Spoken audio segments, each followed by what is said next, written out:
நேருவின் சொந்தக்காரனாயிருந்தால் தூக்கிலிட அனுமதித்திருப்பானா? அதை அதை ஏற்ற இறக்கத்தோட செமி காதல் வேணா ஒன் சைடு காதல். கிடந்து தப்பித்தனமா துள்ளி கிடக்குறீங்களா என்ன தம்பிகளா? பெரியவர்களே, அண்ணங்களே, தம்பிகளே, திராவிட தம்பிகளே, குருமார்களே,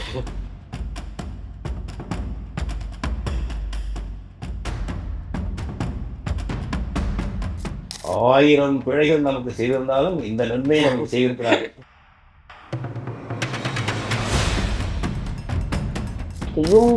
இவங்க சொல்றாங்க, நான் எதுவும் கேட்க மாட்டேன். எனக்குன்னு என்னை கட்டுப்படுத்தவும் மாட்டேன். நீங்க ஐயாவை கட்டுப்படுத்துவீங்களா? இல்ல போவேன், அவங்க கேட்க மாட்டாங்க யார் பேசணும். எங்க அம்மாச்சி தான் எனக்கு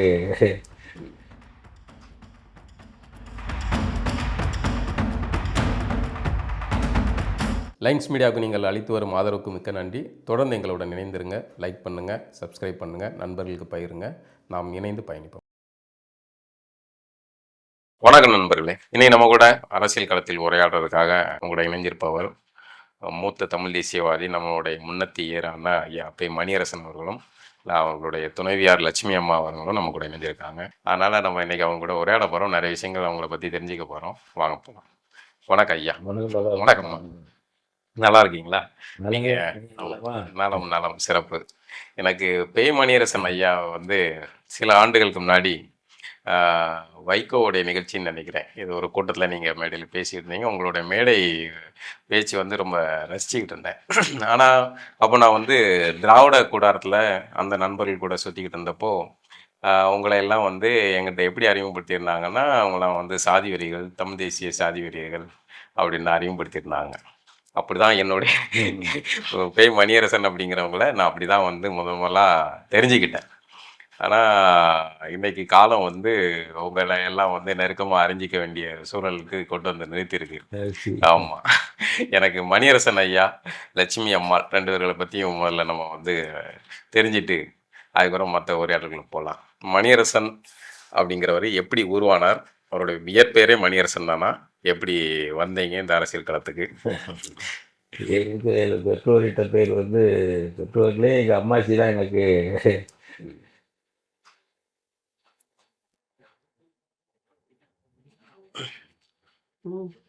சரி.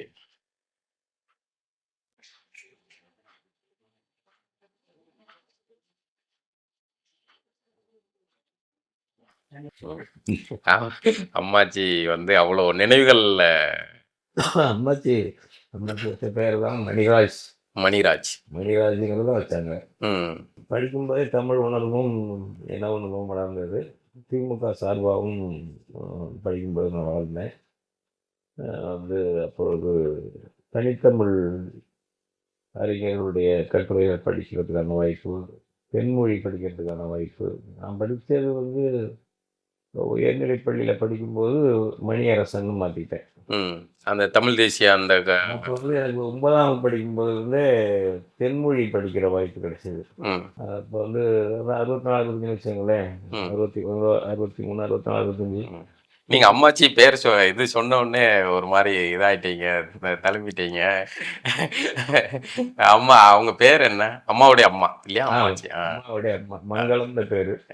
அவங்க தான் வந்து உங்களை எல்லாம் வளர்த்தது. இருந்து எங்கள் குடும்பத்தில் இருந்து வளர்த்தாங்க. அவங்க கணவர் வந்து சப்பானிக்கு எங்களுடைய தாத்தா, அவர் பட்டாமணியில் இருந்தவர்.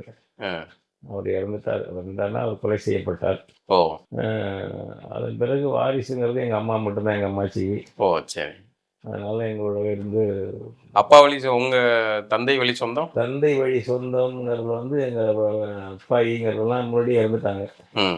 அப்பாவுடைய அப்பா, தாத்தா அவங்கெல்லாம் இல்லை. நாங்கெல்லாம் புறத்துக்கு முன்னாடியே இறந்துட்டாங்க அவங்கெல்லாம். அதுல சொந்த பந்தங்கிறது எங்க அத்தை மகள், அத்தை பிள்ளைகள். ஊர் வந்து ஆச்சாம்பட்டி. ஆச்சாம்பட்டி எங்களுக்கு. அத்தை கட்டி அது வந்து அம்மாவுடைய அம்மா ஊர். அம்மா என்ன விஷயம், நாங்க எங்க அம்மா வழி எங்க தாத்தா சொல்றதெல்லாம் அவங்க ஊரு ஆச்சாம்பட்டி தான். எங்க அப்பா அவங்க முன்னோர்கள் ஊரெல்லாம் வந்து பக்கத்துல உள்ள சோழகம்பட்டி. அந்த சோழகம்பட்டி புதுக்கோட்டை மாவட்டத்தில் இருக்கு. சரி. இவங்க 2 குடும்பமும் கொள்வன குடும்பம். ம் திருமணம் பண்ணிக்கிறது, திருமணம் எடுத்துக்கிறது, அந்த மாதிரி விஷயம் அந்த எங்கள் இந்த குடும்பம் 2 குடும்பத்துக்கும். ஓ அம்மா வழி தாத்தா குடும்பம், அப்பா வழி தாத்தா குடும்பமும் அப்படி ஒருத்தருக்கு ஒருத்தர் மாமன் மச்சான். சரி அதில் உறவு முறைகளை வாரிசு இல்லாதவங்களுக்கு பங்கு பாகம் பிரிச்சுக்கிறது, ம் அந்த பொன் பாகத்தை கொஞ்சம் அப்படி அந்த காலத்துல சட்டமெல்லாம் இல்லாத காலத்துல ம் பிரிச்சுக்கிறது, அப்படி இருந்த குடும்பங்கள் இது. ம் அதனால அவங்க என்ன பண்ணாங்கன்னா, சோழகம்பட்டியிலேருந்து ஆச்சாம்பட்டியே வந்துட்டாங்க. ஓ சரி எங்கள் சரி அப்பா காலத்துலலாம் ஆச்சாம்பட்டியே வந்துட்டாங்க. ம் ஒரே சொக்காரமாரா இருந்திருப்பாங்க. ஆமாம். சொக்காரமார்களா இருந்திருப்பாங்க. ஒரே நெருங்கிய உறவுகளா இருந்திருப்பாங்க. நெருங்கிய ஒரு எங்கள் அம்மா பிறந்தவங்களும் எங்கள் அப்பா ஒரு வந்து அவங்க நெருங்கிய கொள்வன கொடுப்போட திருமணமாக இங்கே பண்ணிக்கிறது, அவங்க இங்கே கொடுக்குறது, அந்த மாதிரி இருந்த தொடர் தொடர் உறவில் தான் கொடுத்துருக்காங்க. ம் எங்கள் அம்மா கொடுத்துருக்காங்க. அந்த எங்கள் அத்தைங்கிறதெல்லாம் கொத்தம்பட்டின்னு அந்த ஊரில் கல்யாணம் கொடுத்தது. அப்படியே அந்த அப்படியே சரி சரி ம் சொந்த பந்தம் பல ஊர்கள் இருக்கு. சரி சரி தாத்தா வந்து அவரு எதுக்காக கொலை செய்யப்பட்டார்? அவர் வந்து என்னன்னாக்க சீர்திருத்தவாதி. ம் போய் மதுரையில் இந்த பாலபண்டிதம் அவருன்னு ஒருத்தர் அந்த நம்ம ஆச்சாம்பிலே படிக்க போகிறாங்க. ம் புலவருக்குன்னா புலவருக்கு முன் முன் வகுப்பது ஃப்ரீ கோர்ஸ் மாதிரி. ஓ பாலபண்டிதம் தமிழ்ச்சங்கம் பாண்டியரை தேவத்தை நிறுவிய ம் 4வது தமிழ்ச்சங்கம் அங்கே தமிழ் கல்லூரி நடத்தி தமிழ் சொல்லி கொடுத்துருக்காங்க. இப்போ இந்த கல்லூரி இருக்குது. ம் அதில் இவங்க படிக்க போயிருக்காங்க. அது அறகுறையாக முடிச்சுட்டு வந்துட்டாங்க. ம் அதனால கொஞ்சம் வெளிப்பழக்கம் அதிகம். ம் வள்ளலார் கருத்தை வழி ம் இதையும் ஏற்றிருக்காங்க. அவங்கன்னா அவங்க சில பேர் சேர்ந்து வள்ளலார் அமைப்பை ஆட்சாமில் உருவாக்கியிருக்காங்க. இப்போ இப்படி வந்ததுலேயே இவர் பட்டாமணியார் ஆயிட்டாரு. ம் கிராம முன்சீப்பு ஓ நிலக்கிழார் குடும்பம்னு வச்சுக்கலாங்க. ம் நல்லா வசதியாக குடும்பம். அதனால அந்த காலத்தில் அது படிக்க தெரியும். நிலக்கிழாராகவும் இருக்காரு. அது முதல்ல பட்டாமணியார் ஆயிட்டாரு. அதில் இந்த ரவுடித்தனம் பண்ணுறவங்களாம் கடுமையாக ஒடுக்கியிருக்காரு. ஓ சரி சரி பிரச்சனை ஆ, ஒடுக்கி பண்ணதில் வந்து அதில் இந்த ரவுடியை சார்ந்தவன் 2 பேர் அவங்க கேங்கா வந்து வந்து இரவு ஒரு நாள் கடும் மழை பெஞ்சிட்டு இருக்கும்போது இவர் வெளித்தென்னையில் படுத்திருந்த தூங்கியிருக்காரு. ம் இரவில் வந்து கொலைப்பட்டு போட்டாங்க. ஓ அப்போல்லாம் எங்கள் அம்மாலாம் சின்ன பிள்ளை. எங்கள் அம்மா எனக்கு ஒரு பெரியம்மா இருந்திருக்கு. சரி சரி பெரியம்மா பிறகு இறந்துட்டாங்க. அப்போ எங்கள் அம்மா மட்டும்தான் அப்போ ஆட்சி தான் உங்களை வந்து முழுமையா வந்து இருந்து வந்தது. அதனுடைய அதனுடைய அதுக்குன்னு பர்சனல் சொத்தையும் கொஞ்சம் கொண்டாந்து கொடுத்து ம் நில உரம் மற்றது ஓரளவுக்கு கொடுத்து அந்த எங்கள் தாத்தா பங்கு எங்களுக்கு முழுசாக ஒன்றும் அதை எடுக்கலை. ஆ, அது அப்புறம் எங்கள் அம்மாச்சிக்கு உள்ள பேரில் சரி இருந்தது மட்டும் எங்களோட இருந்துச்சு. ம் அப்படி இருந்ததில் அம்மாச்சி உள்ள நான் தான் முதல் பிள்ளை. அதுக்கு அப்பா விவசாயம் தான் பண்ணாரா? அப்பா விவசாயம் தான். சரி விவசாயம் தான். அவருக்கு படிக்காதவர். எங்கள் அம்மா 4வது வரலும் படிச்சது. ஓ ஏன்னா அவங்க தாத்தா எங்களை தான் படிக்க வச்சிருக்காரு. அது படித்தது கையெழுத்து போடும் படிக்கும் எல்லாம் பண்ணும். ம் இவர் கை நாட்டு அப்பா பெரியசாமின்னு பேர். ம் அப்பா கை நாட்டு தான். அதனால் எங்கள் அம்மாச்சி படிக்க வைக்கணுங்கிற ஏன்னா அவங்க கணவர் இருக்கால செப்பானிக்கு பட்டாமணியார் அவருடைய கருத்துக்கள் அதுக்கும் ஓரளவுக்கு வந்து இருந்து பிள்ளைய படிக்க வைக்கணும். ம் அவங்க கல்வியோடைய மகத்துவத்தை உணர்ந்திருந்துதான் நிறைய படிச்சதுன்னு இல்லை, ம் அதெல்லாம் ஒன்றும் இல்லை. ஆனால் அதை பற்றி ஒரு புரிதல் அந்த குடும்பத்தில் இருந்தது. வந்து அதனால ஆட்சி வந்து உங்களை படிக்க வைக்கிறதுல ஆர்வம். பேர் வைக்கிறது விவரங்கள் போக்குவரத்து. நீங்க ஒரே பையனா? இல்லை நான் ஒரு பையனா எனக்கு பிறகு 2 பிள்ளைகள் ஆண் பிள்ளை பிறந்து இறந்து போயிடுச்சு. ஓ அப்போ நான் ஒரு செல்ல பிள்ளை மாதிரி வளர்க்கப்பட்டேன். சரி சரி அதன் பிறகு குழந்தை பிறந்தது தான் என் தம்பி ஒருத்தன் இருக்கான் ரங்கராசின்னு. ம் அதுக்கப்புறம் தங்கச்சி பிறந்தது மணிமேகலைன்னா அந்த மணிமேகலை இறந்து போச்சு. இப்போ ம் அந்த மாதிரி அந்ததான் எங்களுக்கு அத்தை விட அந்த ஒரு சொத்தம்பட்டினா அத்தை சொந்தம். மாமன் தாய் மாமா விடனா உள்ளூர் தான். ம் எங்கள் அம்மாச்சி எங்கள் தாத்தாவுடைய தம்பி இருக்காரு. ம் சொந்த தாத்தாவுடைய தம்பி இருக்காரு. அவர் பிள்ளைக்கு போகும்போது அவங்க நல்லது போய் அழைச்சிட்டு போவாங்க வருவாங்க. அவங்க மாமா வீடு ம் உள்ளூர்லேயே. ம் சரி நம்ம இப்போ அம்மாட்ட போவோம். அம்மா நீங்க லட்சுமி அம்மாள் நீங்க எப்படி ஐயாவை சந்திச்சீங்க? உங்களுடைய பின் கதை என்ன? நான் வந்து ஏற்கனவே சந்திக்க வாய்ப்பு வந்து நான் ஒரு தொழிலாளி. ஆ, எந்த ஊர் உங்களுக்கு? ஆனால் வரலாம் பிறந்தது வரலாம். ஆ அப்பா ஒரு பிரபலமான ஹோமியோ மருத்துவர். ஆ அதில் வந்து அவருக்கு குடிப்பழக்கம் இருந்துச்சு. ம் அதனால அவரோட என்னால் ஒட்ட முடியல. நாங்கள் 3 பெண்கள். ம் நாங்கள் இருக்கும்போதே இன்னொரு திருமணம் பண்ணார். சரி அதெல்லாம் எனக்கு விருப்பம் கிடையாது. நான் சின்ன பிள்ளையா இருக்கும்போதே எங்கள் வீட்டோட ஒட்டலை. ம் வெளியில் உள்ளவங்க தான் எனக்கு ஆதரவாக இருந்தாங்க. அவர் குடிக்கிறது தான் தவறு, வேற ஒன்றும் இல்லை. ம் எல்லா குடிகாரங்களும் இதுதான். அவங்க குடும்பத்தை தவிர மீதி எல்லா இடத்துக்கும் நல்லவங்களா தான் இருப்பாங்க. அப்போ வந்து எனக்கு படிக்கணும்னு ஆசை. அவர் என்னை படிக்கக்கூடாதுன்னு அடிப்பார். ஆ பார்வதின்னு ஒரு அக்கா என்னை அழைச்சிட்டு இந்திய பள்ளிக்கூடத்தில் ஆ சேர்த்தாங்க. 5 வயசுல இப்ப அவங்களோடயே இருக்கேன் நான் அதிகம். ம். வளர்ந்தது எங்க குடும்பத்துல இல்ல. அப்படியே கூட இருந்தா சரி. அதனால எனக்கு வந்து வெளியிலேயே தான் எல்லாரோடையும் நட்பு இருந்தது. ஒரு 6வது வரும்போது அனாதை இல்லம் எங்களுக்கு பக்கத்துல போர்டிங் இருக்கு. ஆ. அதுல போய் சேர்ந்துட்டேன் எங்க டீச்சரால. ம். ஆனா அதுல என்னன்னா என்ன அங்கீகரிக்கல முழுசா. நான் படிக்கலாம், தங்கலாம், ம். பள்ளிக்கூடத்துக்கு போகலாம். ம். ஆனா அதுல முழுமையா என்னை ஏத்துக்கல அவங்க. லீவ் விட்டா என்னை அனுப்பி விட்டுருவாங்க. ஓ. அங்கேயே தங்க விட மாட்டாங்க. ஓ. இது வரைக்கும் அங்க இருந்தோம். அப்புறம் மறுபடியும் எங்க ஆசிரியர்கள் எனக்காக சிபாரிசு பண்ணி 9வதுலேருந்து எஸ்எல்சி வரைக்கும் அவங்க தங்க வச்சுட்டாங்க. ஆ. ஏன்னா எல்லாரும் என்னை பிடிக்கும். நான் வந்து வீட்டில் விட்டு வந்த ஒரு பொண்ணு. பொண்ணு அப்படின்னு. எனக்கு வந்து நான் இந்த ஆர்சி ஸ்கூல் அது. ம். அதில் மேலே ரொம்ப பற்று அதிகம். ம். நானே பேசினேன் அடுத்து பேசுவேன், மாதா கிட்ட பேசுவேன். டைரக்ட் டீலிங் தான். மாதிரி ஒரு தொடர்பு. எங்க உறவினரும் பல பேர் கிறிஸ்டினா மாறினவங்கலாம் இருக்காங்க. அவங்களோட வீடுகளுக்கு போயிடுவேன். ம். அதாவது ஒரு இடம் இல்லாம இருக்கும்போது ஒரு குறிப்பிட்ட இதுல எனக்கு பனியன் ஃபேக்டரியில போய் நான் சேர்ந்துடுறேன். வேலைக்கு சேர்றீங்க. அங்க தொழிற்சங்க அறிமுகம் கிடைச்சிது. ம். அது வந்து எனக்கு பிடிச்சி போச்சு. ஏன்னா அவங்க நிறையா படிக்கிறதுக்கான வாய்ப்பை கொடுக்குறாங்க. சின்ன பிள்ளைங்க நிறைய கதை படிப்பேன். ம். அப்ப ரஷ்ய நாவல்கள்லாம் எனக்கு ஓ. ஆ. படிக்க கொடுத்தாங்க. ம்.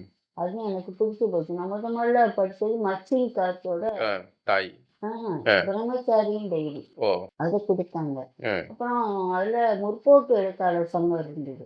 ம். அவங்களோட தொடர்புக்கு போயிட்டேன். ம். ஆக எனக்கு அது ஒரு மன ஆறுதல். உங்களுக்கு நேரடியா வந்து இடதுசாரி இயக்கங்கள் வந்து உள்ள இழுத்துக்கிட்டு. அப்புறம் எங்க உறவினர் வீட்டுல தங்கி இருந்தேன். அப்பா வந்து ஒன்றும் தேடலையா அதுக்கப்புறம்? அப்பா எங்களை தேட மாட்டாரு அவ்வளவு. அம்மா என்ன பண்ணிட்டு இருந்தாங்க? அம்மா வந்து அவர் கணவனே கண்கண்ட தெய்வம். எனக்கே அந்த பழக்கம் தான் வந்தது. அவர் என்ன தப்பு பண்ணாலும் அவங்க கேட்க மாட்டாங்க. அது வந்து ஒத்துழைச்சே போவாங்க. அவர் என்ன பண்ணாலும் ஏன்னா அம்மாவை அம்மான்னு கூப்பிட்டதே கிடையாது. பெரியம்மான்னு தான் கூப்பிடுவோம். அப்படி அம்மா சின்னம்மா அப்படி. தங்கைகளோடையும் அதிகம் என்னால வெளியில வளர்ந்ததுனால பல வீடுகளை தங்கி நான் இருந்திருக்கேன். அப்ப தொழிற்சங்கம் தான் எனக்கு ஆதரவு. அங்க உள்ள தோழர்கள் தான் வந்து முக்கியமானவங்க. இப்ப அவங்க எல்லாம் இல்ல. என்கே பாலசுந்தர் அவரு லட்சுமணன் அவங்க தோழர். ஆனா ஒருத்தர் இருக்காரு முல்லக்குடி ஜெயபாலினி இருக்காரு.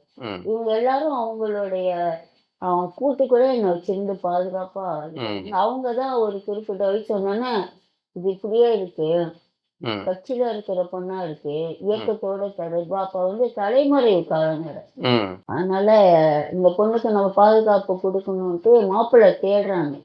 அது ஏன்னா இவங்க எனக்கு பிரேமா இவர் எல்லாம் தெரியாது எனக்கு. இவங்க கிட்ட எல்லாம் தகவல் போய் தேடுறாங்க. அவங்க ஒரு முதல்ல ஒரு மாப்பிள்ளை தேடி இருக்காங்க. அவர் பேர் சுப்பையன். அவர் வந்து எம்எல்ஏ தொடர்பு வந்து வெடிகுண்டு வழக்குல அவர் கைதாயிட்டார். என்னோட மனநிலை வந்து சிஸ்டரா போகணும் அப்படிங்கிற அந்த இதுக்கே தான் இருக்கேன். ஆனா தோழர்கள் முயற்சி பண்றாங்க. இவங்க எனக்கு மாப்பிள்ளை தேடும் போதுதான் இவங்க விரும்பி இருக்கலாம். அவங்க அது மாதிரிதான் பண்ணாங்க. பிறகு தோழர்கள்லாம் முடிவு பண்ணி இப்படியே இருக்க வேணாம், நீங்க வெளியில போயிட்டீங்கன்னா வேற யாரு இயக்க தொடர்பு இல்லாம போயிடும் அப்படின்னு சொல்லி உங்களை மணி சொன்னாங்க. நீங்க அதுக்கு முன்னாடி பார்த்ததே இல்லை? பார்த்துருக்கேன். அவங்க வேற உருவமா இருப்பாங்க. ஒரு கடையில இருப்பாங்க. நானும் சத்யவதி டீச்சர்னு 2 பேரும் அந்த கடையில நின்று வெள்ளத்துக்கு பஸ் ஏற போவோம். அவங்க என்ன பார்த்துருக்கலாம். ஏன்னா நம்ம கடையெல்லாம் தெரியாது உங்களுக்கு. வேற மாதிரி இருப்பாங்க. கல்யாணம் நம்ம உருவம் மாறிதான் அவன் பிறகுதான் கொஞ்சம் விளையாண்டது. அப்படிதான் அந்த பேசிட்டாங்க தோழர்கள். பின்னாடி அவங்க நாங்கள் பார்த்துருக்கோம். அவங்க திருமணம்னா நான் ஒரு பேசி முடிச்சு 15 நாள்ல திருமணம் ஏற்பாடு பண்ணிட்டாங்க. அப்புறம் எங்களுக்கு தோழர்கள் உங்க வீட்டுல எதுவும் கேட்கல வைக்கல தொடர்பே இல்லை. சரி. வெளியில ஒரு கிராமம் துலுக்கம்பட்டி, வல்லம், திருக்கானல்பட்டி, அருளான நகர், உறவினர் வீடு அப்படின்னா எனக்கு ஒரு நிரந்தர வீடு கிடையாது. சரி.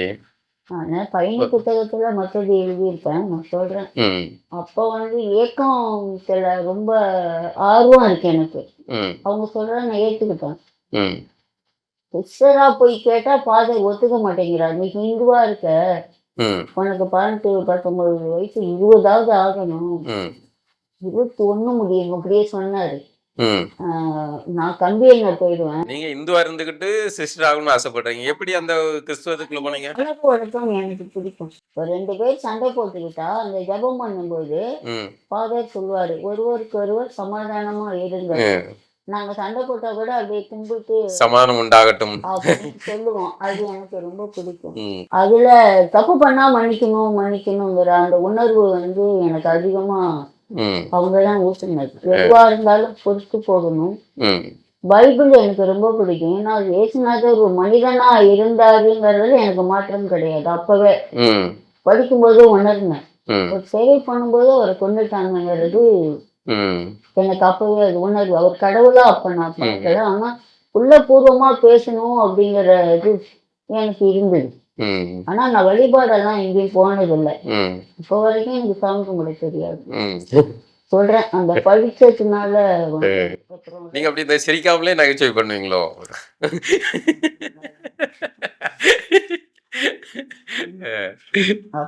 எனக்கு அதிகமா ஊக்கம் கொடுத்தது என்னோட நாவல்கள் படிக்கிறது, ரஷ்யா நாவல். இல்ல அந்த வயதுல உங்க வயது உள்ளவங்களுக்கு பெருவாரியான புத்தக வாசிப்போ இல்லை எழுத படிக்கிறதுக்கோ பெருவாரியா இருந்திருக்க வாய்ப்பு இல்லை. அது அந்த சூழல்ல, கிராம சூழல்ல. ஆனா நீங்க அப்பவே வந்து இடதுசாரி மார்க்சியம் சார்ந்த அந்த ரஷ்ய நாவல்கள்லாம் உட்கார்ந்து படிச்சிருக்கீங்க. எனக்கு அறிமுகம் நம்ம கம்யூனிஸ்ட் தோழர்கள். அதுக்கு முன்னாடி வந்து என்னோட பள்ளிக்கூடம் ம் வல்லம் அரசு உயர்நிலைப் பள்ளி ஏகப்பட்ட நூல் அடங்கி இருக்கும். ம் எல்லாம் விளையாட போவாங்க. நீங்க நான் உட்கார்ந்து படிக்க புத்தகம் போயிடுவேன். அங்க உள்ள ராஜேந்திரன் என்னோட ஆசிரியர் ம் போய் என்ன வேணாலும் படி அப்படின்டுவாரு. ம் ஆனா எனக்கு படிக்கணும் பாஸ் பண்ணணுங்கிற நோக்கம் கிடையாது. ம் எனக்கு அதுல ஆர்வம் கிடையாது. ம் புத்தகம் படிக்கணும் நமக்கு. புத்தகம் படிக்கணும் அதுக்குள்ளேயே நம்ம அப்படி பழகி போயிட்டேன். எதிர்காலம் இருளுன்னு அப்ப எனக்கு தெரியாது. ம் படிச்சுதான் நம்ம ஆள் ஆகணுங்கிறது எனக்கு தெரியல. யதார்த்தமா வழிகாட்டும் ஆள் கிடையாது. அதனால எல்லாத்துக்கும் நானே ஒரு இதாயிட்டேன். ம் நீங்க எந்த பள்ளிக்கூடத்துல படிச்சீங்க? எங்க ஊர்ல ஆச்சாம்பட்டியில 5வது வந்து பள்ளிக்கூடம் இருந்துச்சு. ம் அது வெள்ளைக்காரன் காலத்துல கட்டினது. ஓ 37 வாக்கில் கட்டினது. ம் அப்போ அந்த பள்ளியத்தை கொண்டு வர்றதுக்கு 2 3 பேர் ஊரில் மெனக்கட்டவங்க எங்கள் தாத்தா ஒருத்தர். ம் அது 5வது வரலும். பக்கத்தில் வந்து செங்கிப்பட்டியில் 8ஆம் வகுப்பு வரையிலாம் கள்ளர் ரெக்ளமேஷன் சொல்லி ஆமா சீர்திருத்த பள்ளிகள் இப்போ மதுரை மாவட்டத்தில் இருக்குது. எங்கள் பக்கம்லாம் இல்லை. அதில் கட்டினது அந்த பள்ளிக்கூடம்லாம். இங்கே படிச்சுட்டு நான் செங்கிப்பட்டி போயிட்டேன். அப்புறம் நடந்து போவோம். நாங்கள் நடந்தான் போவோம். ம் 4 கிலோமீட்டர் பள்ளிக்கூடத்துக்கு. 6வது 7வது அங்கே படித்தேன். 8வதுலேருந்து சர் சிவசாமி ஐயர் உயர்நிலைப் பள்ளி திருக்காட்டுப்பள்ளி. ம் அங்கே போய் ஒரு ரூம் எடுத்து தங்கிட்டு எங்கள் மாமா கோபால்னு அவர் ஏற்கனவே ரூம் எடுத்து தங்கிட்டு படிச்சுட்டு இருந்தார். ம் அந்த வகையில் நானும் போய் அவரோட பக்கத்தில் ரூம் எடுத்து தங்கிட்டு அப்போ ஒரு மெஸ்ஸு. ம் இப்போ தொடக்கத்தில் பாருங்கள் நீங்கள் நான் 62 இருக்கும் விஜயத்தில். ம் 22 ரூபா சாப்பாடு, மாத சாப்பாடு. ம் ஒரு மாதம் மெஸ்ஸு கட்டலாம். ம் ஆனா அப்போ அது பெரிய தொகை இல்ல? நான் போய் சேர்ந்த போது 25 ரூபா. அவங்க எல்லாம் 22 ரூபா கொடுத்து சாப்பிட்டுருக்காங்க. ம் நான் போய் சேர்ந்த போது அப்போ தான் வெள்ளம் வந்து காலையில் வந்துச்சு கடுமையாக. லீவ் விட வேண்டியதாக போச்சு. திருக்காட்டுக்குள்ளே வெள்ளம் வந்துருச்சு. ம் அது வெள்ளம் முடிஞ்சு போனோடனே எங்களுக்கு 22 ரூபாய் 25 ரூபாய் கேட்டாங்க. 25 ரூபாய் கட்டணும். அப்போ மாத கட்டணும். ம் அதிகபட்சமாக பிறகு 27 ரூபாய் ஆயிடுச்சு சில வருஷம் கழிச்சு. ஏன்னா மாத கட்டணும். சரி சரி அது மாதிரி தனியார் பஸ்ஸில் படிச்சுட்டு பண்டிகை டேப் மாடின்னு ஒரு கட்டணம் இருக்குது. அந்த மாடியில் ரூம் எடுத்துக்கிட்டு ஒரு ரூம் வந்து 8 ரூபா வாடகை. ம் நாங்கள் 2 பேர், நானும் இன்னும் ஒருத்தர் இருந்தார். எங்கள் ஊர் பக்கத்து ஊருக்கார் தான், மளிகைப்பட்டின்னு. அவர் பேர் தற்செயலாக மணிராஜ். ஆமாம். அவர் நானும் ஒரு ரூமில் ஆளுக்கு 4 ரூபா பகிர்ந்துக்குவோம். எங்கள் மாமா கோபால் வந்து பக்கத்து ரூம். அவர் 2 3 பேரோட அவங்க பகிர்ந்துக்குவாங்க. அப்படியே அந்த அது ஒன்று 3 4 ரூம் இருந்துச்சு. அப்படி பகிர்ந்து அங்கே படிச்சுட்டு இருந்தோம். இது படிக்க வைக்கிறதுக்கெல்லாம் வீட்டில் பொருளாதாரம் இருந்ததா? ஆட்சி ஓரளவு வசதி தான். அப்புறம் நிலமெல்லாம் விற்று தான். ஆட்சி வந்து நீங்கள் நிலமே இருக்குது. வழி நிலம் இருக்குது, மத்திய வழி நிலம் இருக்குது. அப்பா வழி நிலங்கள்லாம் முதல்ல விற்றோம். அது பங்குல போகும் அப்படிங்கிற உடனே அதை கழிச்சு விட்டாச்சு. நிறைய நிலத்தை காலி பண்ணது நான் தான். அது விட்டுதான். அதுக்கப்புறமும் அதை விட்டு அப்படி ஒரு விவசாய குடும்பம் இல்லை. சிறிய நடுத்தர விவசாய குடும்பம். தனக்கு போதுமான அளவுக்கு சிறு தொகை மிஞ்சக்கூடிய ஒரு விவசாயம். சரி. அதை படிச்சு முடிச்சுட்டு என்ன ஆகணும் அப்படின்னு ஆசைப்பட்டீங்க? என்ன நான் படிக்கும் போதெல்லாம் வந்து இருந்தது வந்து ஒரு பிஏ பிஎல் படிக்கணுங்கிறது தான் எனக்கு ஒரு விருப்பமாக இருந்துச்சு. அந்த வழக்கறிஞர்கள் படிக்கணும்னா இருந்தது. ஃபெயிலாக போன பிறகு என்னாச்சுனாக்க பிஏ சேர்ந்தீங்களா? பிஏ இல்லை, இடம் கிடைக்கல. ஏன்னா நான் 1 வருஷம் டிஸ்கண்டினியூ ஆகிடுச்சுல, தான் ஃபெயிலாக போய் மறுபடியும் பாஸ் பண்ணி போகும்போது இடம் கிடைக்கல. அப்புறம் விட்டுட்டு டீச்சர் ட்ரைனிங் போயிட்டேன். ஆசிரியர் பயிற்சி பிஎஸ்சி பாஸ் பண்ணியாச்சு. அப்புறம் ஆசிரியர் பயிற்சி செகண்ட் இயர் டீச்சர் ட்ரைனிங்னு, அது அப்போ வந்து காந்திய கொள்கைப்படி அரசு பேசிக் ட்ரைனிங் ஸ்கூல் நடக்கும். ஜிபிடிஎஸ், கவர்மெண்ட் பேசிக் ட்ரைனிங் ஸ்கூல்ஸு. அப்படின்னா அங்கேயே ஹாஸ்டலாக தங்கணும். அந்த ஆசிரியர் பயிற்சி படிக்கிறவங்க 2 ஆண்டு படிப்பு. அவங்க விடுதியில் தான் தங்கணும். வீட்டில் தான் போகக்கூடாது, பக்கத்து ஊராக இருந்தால் கூட. அதனால் அவங்க எதனா பக்கத்து ஊரில் எடுக்க மாட்டாங்க பெரும்பாலும். அடுத்த மாவட்டங்கள் இப்போ எனக்கு வந்து திருவாரூர் பக்கத்தில் ஒரு கிராமம், கீழருக்கு திருவாரூருக்கு இடையில வந்து அந்த ஊரில் ஒரு கிராமத்தில் வச்சுருக்காங்க ஒரு இடத்த பிடிச்சி, அதுக்கு நிலம், அதில் சாகுபடி வேலையும் நாங்கள் செய்யணும். நம்ம படிப்பு இதோட சேர்த்து இந்த வேலைகளும் நூல் நூற்கணும், அந்த பல வேலைகள் செஞ்சுக்கணும். அந்த நடைமுறை வேலைகள்லையும் இதெல்லாம் எந்த ஆண்டு இருக்கும்? நான் படித்தது 70, 72. ஆசிரியர் பயிற்சி படித்தது 70, 72. 2-3 வருஷம் அந்த விட்டுட்டேன். காலேஜ் இடம் கிடைக்கிறவங்க போக வந்து அப்புறம் தான் இதுக்கு போனேன். வந்து அது முடிச்சிங்களா? ஆசிரியர் ஆயிட்டீங்களா இல்லையா? நல்ல மதிப்பெண்ணோட வெற்றி பெற்றேன். ஆனால் ஆசிரியராக இருக்கும் பொழுதே அரசியல் புரட்சிகர அரசியல் குறுக்க கௌசிக் வந்துட்டாப்லையா? இதனால வேலைக்கு போகக்கூடாது சொல்லி முழு நேரமாக சும்மா பதிவு பண்ணேன். எம்ப்ளாய்மெண்ட்டில் பதிவு பண்ண தவிர அது போய் சீண்டி பார்த்து எங்கேயுமே வாத்தியார் வேலை பார்க்கல நீங்கள்? பார்க்கவே இல்லை. போயிருக்கலாம், கிடைச்சிருக்கோம். அதை பற்றி சிந்தி பார்க்கல, வேணாம். இது புதுப்பிக்கவும் இல்லை அந்த பதிப்பு. சரி, அதுக்கு இடையில உங்களுக்கு இந்த அரசியல் இதுக்குள்ளே வரணுங்கிற ஆர்வம் எப்படி வந்துச்சு? அரசியல் வந்து எனக்கு இடைவேளையே படிக்கும்போது, ஏன்னா எங்கள் மாமா கோபால்னு அவர், நான் 5வது படிக்கும்போது இரான் நெடுஞ்செழியன் கூட்டம் செங்கிப்பட்டி அங்கே அழைச்சிட்டு போகிறாரு. அது கேட்ட போதே எனக்கு அவர் ஈடுபாடு திமுகவில். அந்த ஒரு தமிழ் உணர்வு, போக்குவரத்து, அதெல்லாம் பேசி 2-3 கருத்துக்கள் மட்டும்தான் ஞாபகமாக இருக்குது. மலைய கணபதியை வந்து தூக்கில் போட அனுபவிச்சது அவர் பேசுகிறாரு. நேருவின் சொந்தக்காரனாக இருந்தால் தூக்கிலிட அனுமதித்திருப்பானா? அதை ஏற்ற இறக்கத்தான் பேசுவாங்கல்ல. தமிழன் என்பதுவாரே நாரியத்தோட ஆசைத்தான். அப்படிப்பட்ட தமிழனுக்காகத்தான் திராவிட முன்னேற்ற கழகம்.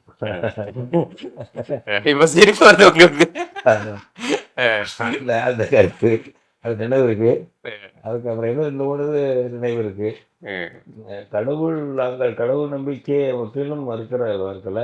விருப்பப்படுறவங்க கடவுள் ஏற்று நீங்கள் வழிபடலாம். நாங்கள் அதெல்லாம் ஒன்றும் இல்லை. நான்லாம் கடவுளுக்கு எதிரியாக இருந்தால் இந்த பந்தல் இடிக்கிற வரை உயர்ந்து வளர்ந்திருப்பேனா? நாங்கள் எதிரிகள் இல்லை, எங்கள் கருத்தை சொல்லுகிறோம் அப்படிங்கிற மாதிரி அது ஏதோ பேசாரு. இந்த மாதிரி இருக்கையாவ அதில் ஈடுபாடு வந்துச்சு எனக்கு. அப்போ திமுகலேருந்து திமுக தான்.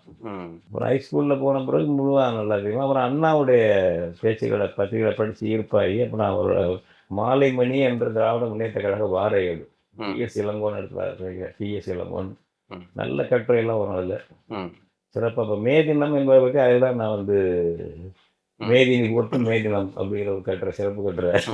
நான் வந்து 9வது 10வது படிக்கும் போது மாலை மணியில் படித்தது தான். அப்போ மேதினம்னா என்னன்னு தெரிஞ்சுது அப்போதான். அது மாதிரிலாம் நல்ல கட்டுரைலாம் வரும். அதன் பிறகு அதான் திமுக தான் நான் வந்து நாங்கள் காலேஜ் படித்து முடிச்சுட்டு என்னதான் வேலைக்கு இவ்வளோ படிக்க வச்சுருக்காங்க. அதான் அந்த வேலைக்காகனா அந்த வேலைக்கு முயற்சி பண்ணி பார்த்தேன். வேறு வேலைகள் என்ன தெரியல, விண்ணப்பம் போட்டேன். சிலதெல்லாம் கிடைக்காது. மின் வாரியத்துலாம் பண்ணாங்க, விண்ணப்பம் போட்டால் அப்போ கிடைக்கல நமக்கு. அப்புறம் ஆசிரியர் பயிற்சி, அதுக்கு பிறகு தான் ஆசிரியர் பயிற்சிக்கு போகிறேன். அதை விட அதுக்குள்ளே இந்த அரசியல் ஈடுபாடு வந்து ரொம்ப வளர்ச்சி ஆகிட்டு இருக்கு. எப்படின்னா நாங்கள் வீட்டில் இதெல்லாம் தெரியுமா? வீட்டில் தெரியும்னா பெருசாக அவங்களுக்கு ஒரே கருத்தாக வந்து சொல்லிக்கிறேன். இப்போ 65 மொழி போராட்டம் இருக்கு பாருங்க, இந்திய போராட்டம். நிறைய மாணவர்கள் கலந்துக்கிட்டோம். நான் இப்போ 11வது எங்கள் பள்ளிக்கூடத்தினுடைய இந்திய போராட்ட குழு செயலாளராக இருந்திருக்கேன். அவ்வளவு அந்த மாணவர்கள் கலந்து வெற்றி பெற்றது காரணம் படிக்காத பெற்றோர்கள் அதிகமாக இருந்தது தான். படித்த பெற்றோர் தானே விட்டுருக்க மாட்டாங்க. பார்த்துருப்பான். பிராய்லர் கோழிகளா இருந்திருக்கும். ஆமாம், எங்கள் அப்பாவுக்கு தான் அவனுக்கு படிக்கிறாங்க, அவங்களுக்கு தெரியாதான் விட்டுருவாரு. இல்லை, எந்த அடிப்படையில் இவ்வளோ ஆர்கனைஸ்ட் ஆனாங்க அந்த காலத்துல வந்து? ஒரு மொழிக்காக நம்ம இவ்வளோ பேர் அந்த அந்த ஒரு நெருப்பு பொறி வந்து எந்த இடத்துல திமுக இப்ப நீங்க நாம் தமிழருக்கு மாணவர் இளைஞர்கிட்ட இது மாதிரி கூடுதலான இன்னும் கூடுதலாக திமுக காங்கிரஸ் எதிர்ப்பு திமுக ஆதரவு வந்துருச்சு. அது இளைஞர்கள் படிச்சவங்களுக்கு வந்து அதான் நம்ம நாம் தமிழர் யாரு போய் நேரம் ஒருத்தர் பேசி போடுறாங்க. தன்னியல்பா உருவாகுதுல உணர்வு, இன உணர்ச்சி இருக்குல்ல, ஒரு ஆர்வம் இருக்கு, சமூக அக்கறையும் இருக்கிறது. அது மாதிரி நிறைய திமுக நான் பெருசாக எதிர்பார்த்து ஒரு பெரிய வரலாற்று சாதனை செய்ய போறோங்கிறது மாதிரி இருந்தாங்க. தமிழ்நாடு விடுதலை அடையட்டுங்கிற கருத்துலாம் இருந்தாங்க எல்லாருமே. ஆமா, நீங்க அந்த திமுக ஆதரவு மணல்ல இருந்து இடதுசாரி மணலைக்கு மாறின அந்த மாற்றினது எப்படின்னாக்கா நான் சொல்ல வந்தது, நாங்கள் தனித்தமிழ்நாடுங்கிற உலகத்தமிழ் இடத்துல இருந்துக்கிட்டே தனித்தமிழ்நாடு அண்ணா இறந்து சில மாதங்கள்லேயே திமுக விட்டு விலகிட்டேன். தமிழ்நாடு விடுதலைக்கான முயற்சி எடுக்கிறது பாடுபட்டு அது மாதிரி ஒத்த கருத்து. அப்போ உங்க அப்பவே உங்களுக்கு கருணாநிதி மேல நம்பிக்கை இல்லை? கருணாநிதி முதல்வர் ஆகும்போதே நாங்கள்லாம் அதிர்ச்சியாளர் திமுகவில். கருணாநிதி முதல்வர் இல்லை, நாங்கள் இரா நெடுஞ்செழியன் தான் முதல்வர் ஆகுவார்னு எதிர்பார்த்தோம். அண்ணாவுக்கு பிறகு இவர் வந்தது பொருத்தம் இல்லைங்கிறது. அப்போ நாங்கள் ஏன் உங்களால கருணாநிதி அப்போ ஏற்றுக்க முடியல? அந்த லெவலில் அவர் இப்போ இல்லை.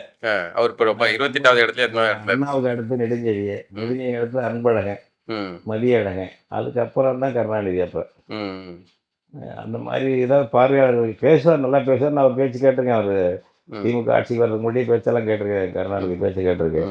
அதெல்லாம் நல்லா பேசுவார்னு தெரியும். இல்லை, அந்த இதில் வந்து வரிசையில் நம்பர் 2 வந்து நெடுஞ்செழியன் தான். நெடுஞ்செழியன் வந்து பொதுச் செயலாளராக இருந்தவர். அண்ணா இருக்கும் போதே பொதுச் செயலாளர் இருந்தார். அவர் தான் திருச்சி மாநாட்டில் தம்பிவா தலைமை ஏற்கவான்னு சொல்லி பொதுச் செயலாளர் பதவி நானே வைக்கணும்னு அவசியம் இல்லை. என்ன இப்போ தலைவர் பதவி கிடையாது திமுக இல்லை. அப்போ கருணாநிதி பிறகு உண்டாகிக்கிட்டது பொதுச் செயலாளர் தான் பதவி, அவைத்தலைவர் இருப்பாங்க. அது வந்து அப்படி எங்கள் பார்வைக்கு எல்லாமே அடுத்து நாவலர் தான் அப்படின்னு நினைச்சிட்டு இருந்தோம். அது பெரிய அந்த இடம் பெரிய ஒரு மாற்றம் உள்ளாகி தமிழ்நாட்டோடைய அரசியலே வந்து அப்படின்னால அவர் மேலே ஒரு பெரிய மதிப்பு தொடக்கத்தில் இல்லை. தொடக்கத்தில் எல்லாம் இயல்பாக ஒன்று. சரி, அதுக்கப்புறம் இதுல இருந்து இடதுசாரி திமுக பற்றி விமர்சனம் வந்துச்சு. இது திராவிட நாடு விட்டுருச்சு, இது ஒரு சோசியலிச கட்சியும் மேலே ஒரு சோசியலிஸ்ட் கட்சி இல்லை அப்படிங்கெல்லாம் புரிஞ்சது. அந்த மாதிரி அண்ணா இறந்த பிறகு இப்படி எல்லாத்தையும் படிக்க ஆரம்பிச்சது. வனவாசம் படித்தேன். கண்ணதாசன் புட்டு வச்சுட்டாப்புல. ஆமாம், அது வேகப்படுத்திருச்சு. தனித்தமிழ்நாடுங்கிற கருத்துக்கு வந்துட்டோம், உலகத்தமிழ் கழகத்திலே வந்துட்டோம். அது நாங்கள் ஒரு குரூப் சேர்த்தோம் நாங்கள். அதனால உலகத்தமிழகத்தை விட்டு வெளியேறி தனித்தமிழ்நாட்டு இயக்கம் நடத்துறது அப்படிங்கிறது தான் நாங்கள்லாம் வந்த முடிவு. குறிப்பாக பரமக்குடியார் மாநாடு, அது நம்ம தமிழ் குடிமகன் முன்முயற்சியில் அங்கே உள்ள தமிழ் நண்பர்கள்லாம் எல்லாம் நல்லா நடத்துனாங்க. அந்த மாநாட்டுக்கு நாங்களாம் டெலிகேட் மாதிரி போகிறோம். நீங்கள் வேலையும் பார்க்கல இதுக்குள்ளே வீட்டிலேருந்து நான் வீட்டில் அப்பாட்டில் போயிருந்தப்ப அவங்க தேடுவாங்க. ஆனாங்க ஆட்சி மங்கம்மால ஒன்றும் சொல்லலையா? ஏதாவது சொல்லுவாங்க, அதுக்கு பேர் ஒன்றும் சொல்ல மாட்டாங்க. கவர்மெண்ட் கொடுத்ததுனால தான் தனி இயக்கம் நடத்துறது, தீவிரமான இயக்கம். அந்த வியட்நாம் போர் எங்களுக்கு ஊக்கம் கொடுத்தது. வியட்நாம் போர் மாதிரி அடுத்தப்ப தமிழ்நாடு விடுதலை பண்ணணும், அதுக்கு பயிற்சி கம்யூனிஸ்டுகள் தான் தரணும். அது சிபிஎம் பரவாயில்ல. அது சிபிஎம்னா 67 வந்து ஜோதி பாசு துணை முதல் மந்திராவும் பங்களா காங்கிரஸ்கார் ஒரு முதல்வராகவும் வந்து கூட்டணி ஆக்ஷன் எடுத்துக்கிட்டு அப்போ கடுமையாக களத்தில் இறங்கி வந்து சில செயல்பாடுகள் செஞ்சாங்க. சட்டம் ஒழுங்கை துணை முதல்வரை மீறுகிறாருன்னு ஒரே பெரிய பிரச்சனை. அது என்ன உதாரணமாக காங்கிரஸ் ஆட்சியில் நில உச்சரவு சட்டம் நிறைவேற்றிருக்காங்க வெஸ்ட் பெங்காலில். ஏன் தமிழ்நாட்டிலே நிறைவேற்றினாங்க, அது சரியாக செயல்படுத்தலை. இப்போ இவங்க வந்த பிறகு 67 என்ன பண்ணாங்கன்னா வருவாய்த்துறை அமைச்சரையும் வச்சு அழைச்சிட்டு போய் அவர் ஹரிகிருஷ்ணர் போனார்னா ஒரு சாதி பேர் இல்லை, அது எங்கேயோ போனார்னு இருக்காங்க, அது என்னன்னு தெரியல அந்த ஊரில். அவர் ஒரு பவர்ஃபுல் மேன் தான் ஜோதி பாசுக்கு அடுத்த நிலையில். சர்வேர் அழைத்து போய் நிலத்தை அளந்து 20 ஏக்கர் வரல அவங்க உச்சவரம்பு வரைக்கும் இருந்தாங்க. ஒருத்தர் இருக்கலான்ட்டு 20 ஏக்கர் மேலே உள்ள மராசா நிலத்தை அங்கங்கே நிலவில்லாதவங்க பட்டா கொடுத்துருவாங்க. எதையும் கேள்வி வைக்கிறது அது பண்ணுறதில்ல. அந்த மாதிரி இதெல்லாம் எங்களுக்கு இன்ஸ்பயர் ஊக்கம் கொடுத்தது. அப்போ இப்போ இடதுசாரி தான் வந்து ஒரு சிறந்த இதாக நல்லா இது பண்ணுறாங்க. அது வந்து துர்காப்பூர் தொழிற்சாங்க போராட்டம், அது மத்திய அரசு நிறுவனம். அங்கே வந்து மத்திய அரசு போலீஸ் இருக்கும்ல, அந்த காவல்துறை வந்து துப்பாக்கி நடத்தி முக்கியமான லீடர்ஸை சுட்டு கொண்டு விட்டான். அந்த சுட்டு கொன்ன ஒரு டிஎஸ்பியை நம்ம ஒரு அதிகாரியை வந்து கைது பண்ணி அழைச்சிட்டு வர வைக்கிறாரு ஜோதிவாசு, மாநில போலீஸ் மந்திரி. இதை வந்து சட்ட ஒழுங்கு சிபிஎம் கெடுக்கிறாங்க, சட்ட ஒழுங்கு குறிக்க முறையாக நாங்களாம் மகிழ்ச்சியா ரசிக்கிறோம். இப்படிதான்டா இருக்கணும் அப்படின்ட்டு. இதனால நம்ம போய் சிபிஎம்ல கற்றுக்குவோம் அப்படின்னு அதுக்குள்ள இறங்குறீங்க. நாங்களாம் வாலண்டியரா அதை போய் சேர்ந்து போயிட்டு நம்ம தனித்தமிழ்நாடு அமைப்பு நடத்துறது. நீங்க போன நேரம் எமர்ஜென்சி வந்துட்டா? இல்லை, அது இன்னும் பிறகுதான் வருது. இப்போ ஆனால் போய் நான் 70 வாக்குலேயே போயிட்டேன். அதில் 69 பிற்காலத்தில் 70 வாக்குலேயே போயிட்டார். அதுக்கு போன பிறகு என்ன ஆச்சுன்னா, அதில் ஈடுபட்டு போராட்டங்கள், கூலி போராட்டங்கள் ஊரில், நம்ம பகுதிகளில் அங்கங்கே எங்கள் ஊர்லேயே போராட்டங்கள், அப்படியே எதிர் முன்னே நிற்கிறதுங்கிறத போகிறது. உண்மையாகவே சிபிஎம்ல ஒரு தோழனா நீ ஆகிடுச்சு. முழு நேர ஊழியராக ஆகிட்டேன். உண்மையான ஒரு போர் வீரர் மாதிரியும் அங்கே ஆகியாச்சு. இந்த லட்சியம் வெளிப்பட்டு போச்சு. நம்ம இந்த குரூப் நாங்கள் உலக மதத்தை சேர்ந்தோம்ல, அதுவும் பிரிஞ்சு போச்சு, கலைஞ்சு போச்சு. அது சில பேர் தீவிரமாக போயிட்டு ஆயிட்டாங்க, அரசாயிட்டாங்க. அப்படி அது கலைஞ்சி போடுவோம். இது உண்மையாகவே இருந்துட்டோம். இன்னொரு பக்கம் ஒரு புலவர் கலிய பெருமாள் அவங்க தமிழக எம்எல் அமைப்புல இருந்து தொடக்கத்துலேருந்து எனக்கு முழு ஈடுபாடு இல்லை. அது திடீர்னு புரட்சிக்கு ரெடியா இருக்குங்கிறது, இந்த முதலாளி ஒன்றுக்குள்ள தலை முதலாளிங்கிறது, இந்த மாதிரி ஈடுபாடு இல்லை. தமிழரசு வந்து எங்களோட பேசினார். அப்போ நான் ஆசிரியர் பேச்சு குறுக்கத்தி படித்த ஊருக்கு நம்ம குறுக்கத்திக்கிற ஊர் திருவாரூர் கிழக்கால. அப்போ இவர் தமிழரசன்னு சொல்லிக்கல. தமிழரசன் போலீஸ் எழுதுறது அவங்க தப்பிச்சு போனாலும் பேப்பரில் வரும். தமிழரசன் ஒருத்தர் இருக்கார், தீவிரமாக அவர் இளைஞர் இருக்கார், இன்ஜினியரிங் படித்து அதை விட்டுட்டு வந்தவர், புரட்சிக்காக வந்தவர். அங்கே வந்து பேசிக்கிட்டு இருப்பார் அடிக்கடி. எங்களுக்கு ஹாஸ்டலில் வந்து பேசுவார், என்னட்ட பேசுவார். நான் அங்கே ஒரு மாணவர் சங்க தலைவர் போல எடுத்துக்கிட்டு இருக்கேன். நான் இஸ்தப்பை மாணவர் சங்கத்தை வச்சுக்கிட்டு இருக்காங்க. அதனால் என்கிட்ட ரொம்ப பேசுவார், வந்து வாரம் போயிருப்பார். பார்த்து கருத்து இருக்கும், பேசிகிட்டே இருப்போம். ஆனால் அதில் ஈடுபாடு இல்லை எனக்கு. அதனால நீங்கள் சிபிஎம்லேயே தொடர்றீங்க? சிபிஎம்லேயே நான் தொடர்றேன். அம்மாவை எப்படி செஞ்சீங்க? அது சந்திச்சது எப்படின்னாக்கா, காதல் திருமணமா? காதல் திருமணமா? காதல் திருமணம் தான். எப்படின்னா வந்து நான் விரும்பினேன், அவங்க ஏற்றுக்கிடுச்சு. அப்புறம் ரெண்டுமே அரேஞ்சுன்னு சொல்ல முடியாது இல்லை, ஆமா. அந்த பொண்ணு மாவ பொண்ணுன்னா அது சொல்லலாம். செமி காதல் வேணா சொல்ல, ஒன் சைடு காதல். ஏன்னா இவங்க இது வேலை பார்த்த பனியன் கம்பெனி பேண்டெக்ஸ் பனியன் கம்பெனி தஞ்சாவூர்ல. இங்கே இருக்க இவங்க பெரிய குடும்பம் இருக்கு, கோயில் குடும்பம். அது இல்லாது முதலாளி பேர் டிடிகே குடும்பம். டிடிகே குடும்பம் அது. அவங்க அதுதான் அங்கே இருக்கிறது. இப்போ வேற நடத்திட்டு தான் இருக்காங்க. அந்த பனியன் தொழிற்சாலையில் இவங்கெல்லாம் தொழிலாளிகள். எங்களுக்கு சிஐடி தொழிற்சங்கம் அவருக்கு உருவாக்கணும். இப்படி சொல்லுது. அந்த பணி கட்சி பணி உங்களுக்கு வருது. கட்சி பணினா எங்கள் உலக தமிழ் கழகத்தில் எங்களோட தனித்தமிழ்நாட்டுக்கு குரூப்பில் இருந்தவர் எம்கே பாலசுப்ரமணியம் சொன்னதில்லை, அவர் தான் அங்கே. அவர் ஒரு தொழிற்சங்க தலைவர். எங்கள் தொழிற்சங்க தலைவர் சிஐடி பவர்ஃபுல்லாக இருக்கக்கூடிய அவர் எல்லாருக்கும் அறிமுகமானவர். அது எங்கள் தோழர், இயக்க தோழர். அவர் தான் தனித்தமிழ்நாட்டுக்கு எங்களோட 7-8 பேர் குழுவில் ஒருத்தவர் சாதாரண. அதனால அந்த தொழிற்சங்கத்தை அங்கே ஆரம்பித்து நம்ம அடிக்கடி போக வர பேச்சுவார்த்தை கலந்துக்க எல்லாம் இருக்கும்போது அது போராட்டம் தான். இவங்கெல்லாம் ஜென்ரல் பாடி போடுவாங்க நம்ம மாடியில், அலுவலகத்துக்கு மாடியில். இதெல்லாம் வந்துருக்கும். அப்போ பெண்கள் வருவாங்க நிறையா. அங்கே பெண்களும் வேலை செஞ்சாங்க, ஆண்களும் வேலை செஞ்சாங்க. நமக்கு அது அப்போ அறிமுகம் இல்லை இந்த இதில். அங்கே தலைமறைவு காலத்தில் அங்கே ஜெயபாலுங்கிறவர் கடை வச்சுருந்தாரு. இந்த உள்ள கேண்டீன் வச்சுட்டு இருந்தாரு, வெளியில் கடை ஒன்று வச்சுட்டு இருந்தாங்க அவங்க. அந்த கடையில் போய் இருக்கிற தலைமறை அப்போல்லாம் அடையாளம் பொருள் சென்மக்கப்பில் தான் நேர் வச்சுருந்து நடுவழியில் இருக்கும், நீச்சல் கிடையாது. மாறு இடத்துல இருக்கீங்க. ஆமாம், மாறு வச்சு. சிபிஎம்ல என்னன்னா, இப்போ வந்து எமர்ஜென்சி வந்து 7 நாளைக்கு இருக்கும் இந்திராணி உணவு தேர்வு. அப்போ வந்து இப்போ இந்திய பெருமுதலாளிகள் அவங்களுடைய நெருக்கடியும் இதில் சேர்ந்துருக்கு, அரசியல் நெருக்கடியும் இருக்குது, நீண்ட காலத்துக்கு இருக்கும், ஜனநாயகம் கிடையாது. அதனால தலைமுறை சுரி ஒன்று இருக்கணும் கம்யூனிஸ்ட் கட்சியில் நம்ம கட்சியில். எங்களை எல்லாம் மாவட்டத்துக்கு இருந்தனார். இப்போ எங்கள் தாலுக்கா தஞ்சாவூர் தாலுக்கானா 2 பேர், நானும் தோழர் ரத்தம்னு ஒருத்தர் இருந்தார். அதில் ஆக்டிவாக என்ன அந்த தலைமுறை கமிட்டி செயலாளரை போட்டாங்க அந்த தாலுக்காவுக்கு. அந்த மாதிரி நீங்கள் இவ்வளோ வேலை பண்ணிட்டு இருக்கீங்கன்னு உங்கள் வீட்டுக்கு தெரில, ஆட்சி மங்கம்மாளுக்கெல்லாம் தெரில. ஆமாம், அவங்க வந்து கட்சியில் போய் ஏதோ கட்சியில் தம்பி ஈடுபடுறான்ட்டு இருக்கு, அவ்வளோதான். தலைமுறை சரி, படிச்சா பிள்ளை படிச்சிச்சு வேலை பார்த்து சம்பாதிச்சு கொடுக்கும் அப்படின்னு எதிர்பார்த்துருப்பாங்களா? அது இல்லை, வீட்டில் போய் போலீஸ் ரெடி பண்ணுது எமர்ஜென்சியில் மிரட்டிட்டு வர்றாங்க. ம் அப்போல்லாம் வருது சொல்கிறாங்க பார்த்துக்கலான்னு நம்ம வேறு தோழர்கிட்ட சொல்கிறோம். அப்புறம் அவங்க அமைதியாக இருந்துடுறாங்க. அவங்க என்ன செய்வாங்க, அதுக்கு மேலே என்ன செய்வாங்க அவங்க? போலீஸ் அடிக்கடி போய் தேடுது வீட்டில், நான் வீட்டுக்கே போகிறது இல்லை ம் ஆச்சாம்பட்டிக்கு. ம் அந்த மாதிரி அம்மா கவலைப்பட்டிருப்பாங்கல்ல, எல்லாம் கவலை தான். எங்கள் அம்மாச்சி, அம்மா எல்லாரும் கவலை தான் போட்டாங்க. அப்பா எல்லாம் பையன் படிச்சு ஏதாவது வேலைக்கு போய் சம்பாதிச்சு கொடுப்பான் வைப்பான் வாழ்க்கை. வேலைக்கு போகிறத விட மகன் என்ன செல்ல மகன்ல ஒரே பிள்ளைய போஷமாக இருந்ததுனால தலைமை பிள்ளை படித்த பிள்ளை, அது மாதிரி என்னை பற்றி எதிர்பார்ப்பு அவங்களுக்கு அதிகம். அதனால வருத்தப்பட்டிருப்பாங்க. வருத்தம்லாம் தான் இருக்கும். ஆனால் நம்ம அதுக்கு மேலே கண்டித்து ஒரு ஆதிக்கம் பண்ணுறது இல்லை. சொல்லுவாங்க, அவ்வளோதான். சரி, அப்படி தொழிற்சங்கம் கட்ட போனப்போ தொழிற்சங்கம் இருந்துகிட்டு இருக்கு. அந்த தொழிற்சங்கம் வேலையாக போகிறது இந்த தலைமறைவுனால கொஞ்சம் கூடுதல் அங்கே தங்குறது இருந்தாங்க, கடையில் தங்கிடுறது. சரி, அப்படி இருக்கும்போது அது மெடிக்கல் காலேஜ் கிட்ட. மெடிக்கல் காலேஜில் இப்போ உள்ள கூட்டங்கள் போக்குவரத்து பெருசாக இருக்காது. அந்த மாதிரி இதெல்லாம் வேலையை விட்டு வந்து பஸ் ஏற வர்றது, அந்த கடையை வந்துட்டு பஸ் ஏறது, அவங்க வரத்துக்கு போகிறது வர்றது. அப்போ பார்த்தா இது நம்ம தொழிற்சங்கம் இருக்குது, நம்ம தொழிற்சங்கம் சிஎப்பி தான் இருக்குது, தொழிற்சங்கம் இருக்குது, போகுது வருது. இந்த மாதிரி பார்க்குறாங்க, போகிறாங்க, வர்றாங்க. அங்கே எங்கே பார்க்கணுங்கிறாங்கன்னா சரி. அப்போவே இருந்து இப்படி அப்பாவே தான் இருப்பாங்களா?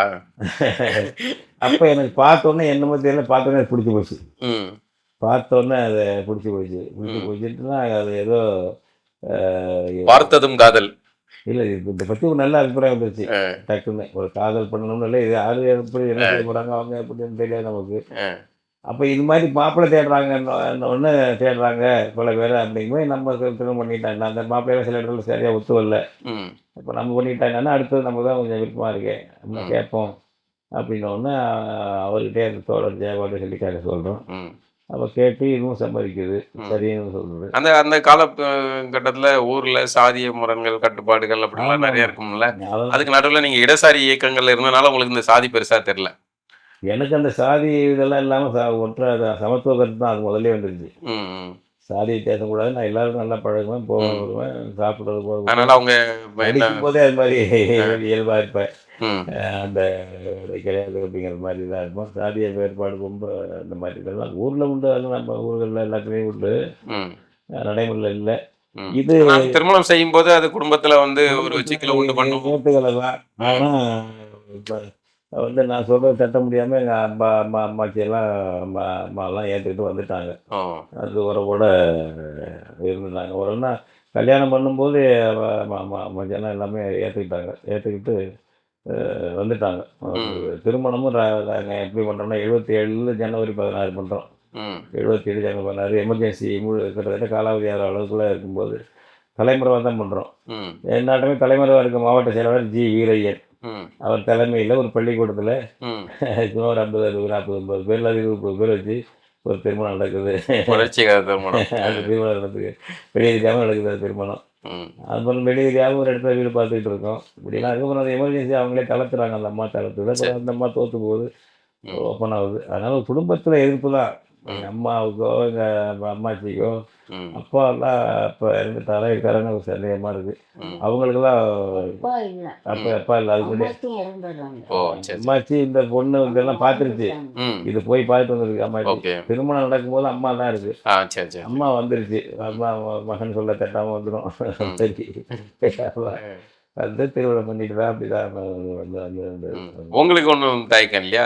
வந்து அதான் போய் பேசியிருக்காங்க, தோழர்கள் வந்து எங்கள் அப்பா அம்மாகிட்ட பேசியிருக்காங்க. ஆனால் அவர் ஒத்துக்கல. அப்புறம் எங்கள் அம்மாகிட்டையும் நான் பேசினேன். அவங்க வந்து நீ எப்படியோ நல்லா இருக்கிறன்னா போ, நான் சொன்னேன் போகணும், நீ போவாதேன்னு சொல்லணும்னு நான் நினைச்சேன், ஆனால் சொல்லலை. அப்புறம் எனக்கு வந்து ஏக்கம் துணையா இருக்கு அப்படிங்கிற பெருசா தெரிஞ்சுது. உள்ளுக்குள்ளேயே ஒரு மன உளைச்சல், எனக்கு அவங்களோட இருக்க முடியல. அதனால நான் வந்துட்டு அப்பல இருந்து அவங்க எல்லாரும் பழகும். சரி, அந்த ஒரு வாழ்க்கையிலும் பெரிய முக்கிய பங்களிப்பு செய்யற இடத்துல ஒரு இடசாரி சிபிஎம் மாதிரியான ஒரு கட்சி இருந்திருக்கு. அந்த கட்சியில இருந்து எப்படி வெளியே வந்தீங்க? இந்த தமிழ் தேசிய அரசியலுக்குள்ள எப்படி வந்தீங்க? அதான் எனக்கு இந்த ஏற்கனவே தனித்தமிழ்நாடு வந்துட்டே இருக்கு. ஈழ போராட்டம் வந்த பிறகு ரொம்ப இதாகுது. ஈழ விடுதலை போராட்டம் வந்து அது 83 ஜூலை படுகொலை இருக்கு பாருங்க, அது ரொம்ப பெரிய கொந்தளிப்பான மனநிலை உருவாகுது. கொந்தளிப்பான மனநிலை, துயரமான இதெல்லாம் வருது. ம். அதை பற்றியே ரொம்ப அலட்டிக்காத ஒரு கட்சி சிபிஎம். அதான் இப்போ வரைக்கும் தோழர்கள் சண்முகம் தோழர்கிட்ட பேட்டி எடுத்தேன். தோழர் இப்பவும் ஒன்றுபட்ட இலங்கைக்குள்ள தான் வாழணும் அப்படின்னு தான் சொன்னாரு. அதான் இந்த மாதிரி அதை நான் ஆதரிக்கிறது, ஓப்பனாக ஆதரிக்கிறது, பேசுறது, ஊர்வலத்துக்கு போகிறது, கூட்டங்கள் போகிறது, பண்ணுறது, அதில் முரண்பாடு கேட்டாங்க. அது ஒன்று. ரெண்டாவது வந்து திருமணங்கள் நடக்குதுல்ல, நம்ம தலைமையில் நடக்குது, அது யார் தலைமையில் நடக்கும், அதில் வந்து பார்ப்பனியத்தை எதிர்த்து நான் பேசுவேன், பிராமணியத்தை எதிர்த்து பேசுவேன். வந்து பிராமணியத்தை அப்படி இருக்கக்கூடாது, அப்படியெல்லாம் ஒன்றும் இல்லை அப்படின்னு அவங்க பேசுகிறாங்க. அதன் பிறகு ஒரு திருமணம் மன்னார்குடி நடக்குது. மன்னார்குடியில் ஒரு டக்குடையெல்லாம் பேர் மறந்து போச்சு. அவங்க மகன் பேர் மார்க்ஸ்னு ஒருத்தர் இருக்கார், வக்கீல், மன்னார்குடி மார்க்ஸு. அவங்க மார்க்ஸோட அண்ணன் ஒருத்தருக்கு கல்யாணம் நடக்குது. கே முத்தையா பொண்ணு மாப்பிள்ளை அவர். கே முத்தையன்னா தீக்கதிர் ஆசிரியர் இருந்தவர் சிபிஎம். நாங்கள் விபி சிந்தன் வர்றாரு. விபி சிந்தன் அழைச்சிட்டு போய் தஞ்சாவூர் அழைச்சிட்டு போகிறோம். கல்யாணத்தில் வாழ்த்துறை பேசுகிறோம்.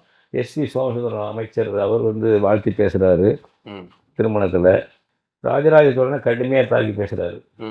உங்களுக்குள்ள இருக்க ஒரு தமிழ் தேசியவாதி கொந்தளிச்சுட்டாங்க தாக்கி பேசுகிறாரு. அவர் மாடு வேட்டையாண்ட மேலே பொண்ணா இதை பொண்ணா இதே போட்டாங்க இதே போட்டான்னு பேசினார்.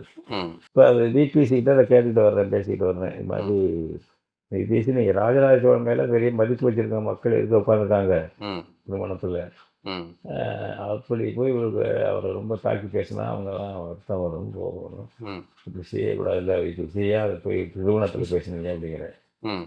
நாங்களாம் அவருக்கு நெருக்கமானது தானே. ஏன்ப்பா மன்னர்களை பற்றி என்ன மார்க்சியம் சொல்லுது அப்படிங்கிறாரு. மன்னர்களுக்கு பாசிட்டிவ் ரோல் உண்டுன்னு சொல்லுது இல்லைன்னா என்ன பாசிட்டிவ் ரோல் இருக்குது? லெனின் வந்து பீட்டர் த கிரேட்டுடைய 200வது ஆண்டு விழாவுக்கு கட்டுரை எழுதியிருக்காரு யூபிசி. அதில் வந்து பீட்டர் த கிரேட் வந்து மேற்கு ஐரோப்பாவில் உள்ள சீர்திருத்தங்களை கொண்டு வந்தார் கொஞ்சம் கொஞ்சமாக. பெண் உரிமை, நாகரிகங்கள், ஜனநாயக உரிமை, இந்த மாதிரி விஷயங்கள்லாம் மேற்கு ஐரோப்பாவில் இருந்தது, கிழக்கு ஐரோப்பா ரஷ்யாவில் இல்லை.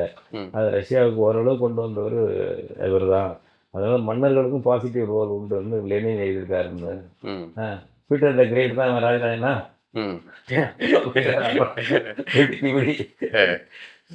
ஏன் என்ன இருக்கு அவர் செய்வதுக்கு செய்யக்கூடாதான்? இவரை பலது பிறகு பஞ்சாயத்து ராஜ் கொண்டு வந்திருக்காரு. இப்போ நம்ம ஒரு கட்டடக்கலை, பெரிய கட்டடக்கலை இருக்காரு.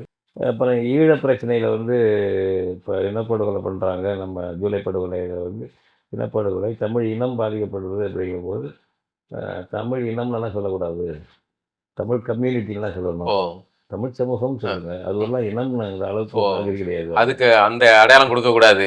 இல்லை, அந்த மாதிரி தகுதி இல்லை. தாங்க கொஞ்சம் பேர் இருக்காங்க அப்படின்னாங்க. இந்த மாதிரி வந்துருச்சு. அது மாதிரி ஒரு பார்வை என்னை பற்றி அவங்க அப்படி இருந்துகிட்டு இருக்கு. நானும் எப்போ வெளியே போகிறேன்னு நினச்சிருந்தேன், காத்துக்கிட்டு இருக்கீங்க. இதுக்கடையில் இவர் இப்படி பேசுறது வந்து ஐயா இந்த நிலைப்பாடு எடுக்கிறது உங்களுக்கு எப்படி இருந்துச்சு? இல்லை, எனக்கு ஏற்கனவே சில முரண்பாடு இருக்கும் தான். அதான் சிபிஎம்மோட என்ன சில இந்த கோவில் விஷயங்கள் தனிப்பட்ட முறையில தோழர்கள் எல்லாரும் நல்லவங்க. இயக்கத்துக்குள்ள கட்சிக்குள்ள இருக்கிற முரண்பாடு ரொம்ப கொடுமையா இருக்கும். எப்படின்னா சித்திரகுடியில இவங்களை வெட்டிட்டாங்க. வெட்டி அங்க உள்ளவங்க ஆண்டவரும் ஒருத்தர் தான் வெட்ட வந்தாலே இவங்களை காப்பாத்துறாரு. பஸ்ல காப்பாத்தி நிப்பாட்டி மற்றபடி கொண்டாந்து புரியல, வெட்டினவரே காப்பாத்தாரு. வெட்ட வந்த ஒரு போஸ்டி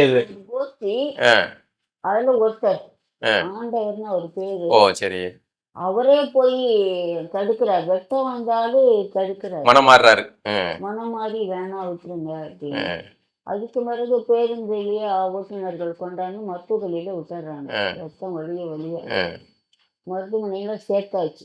தலைமையிலேருந்து எதுக்காக வெட்ட வந்தாங்க, வெட்டினாங்க, கொடியேற்றுறாங்க. அதாவது பட்டியல் வகுப்பு சேர்ந்த பையங்க வந்து கட்சியில சேரணுங்கிறாங்க. இளைஞர்கள் அமைப்பு அதில் உருவாக்குறோம், கம்யூனிஸ்ட் வாலிபர் சங்கம்.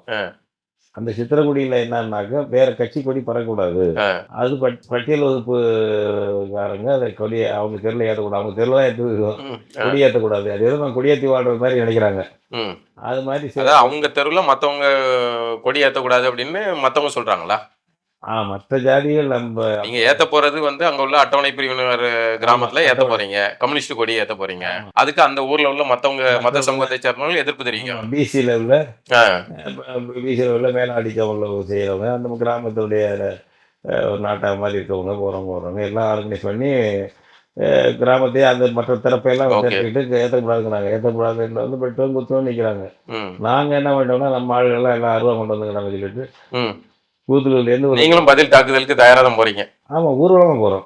காவல்துறை சொல்லிட்டு கொடியேற்ற போகிறோம். அது முதல்ல அனுமதி மறுத்தாங்க. அப்புறம் எஸ்பியை பார்த்து அனுமதி வாங்கினோம். கொடிலாம் ஏற்ற போகிற வேறு ஒன்றும் இல்லைன்னு. அதே சமயம் வந்து அவங்க எதுவும் பண்ணக்கூடாது, அவ்வளோதான். நாங்கள் எதுவும் பண்ண மாட்டோம். ஆனால் நம்ம ஒரு இடத்துல அருவா கொண்டாதுன்னு சொல்லிட்டாங்க.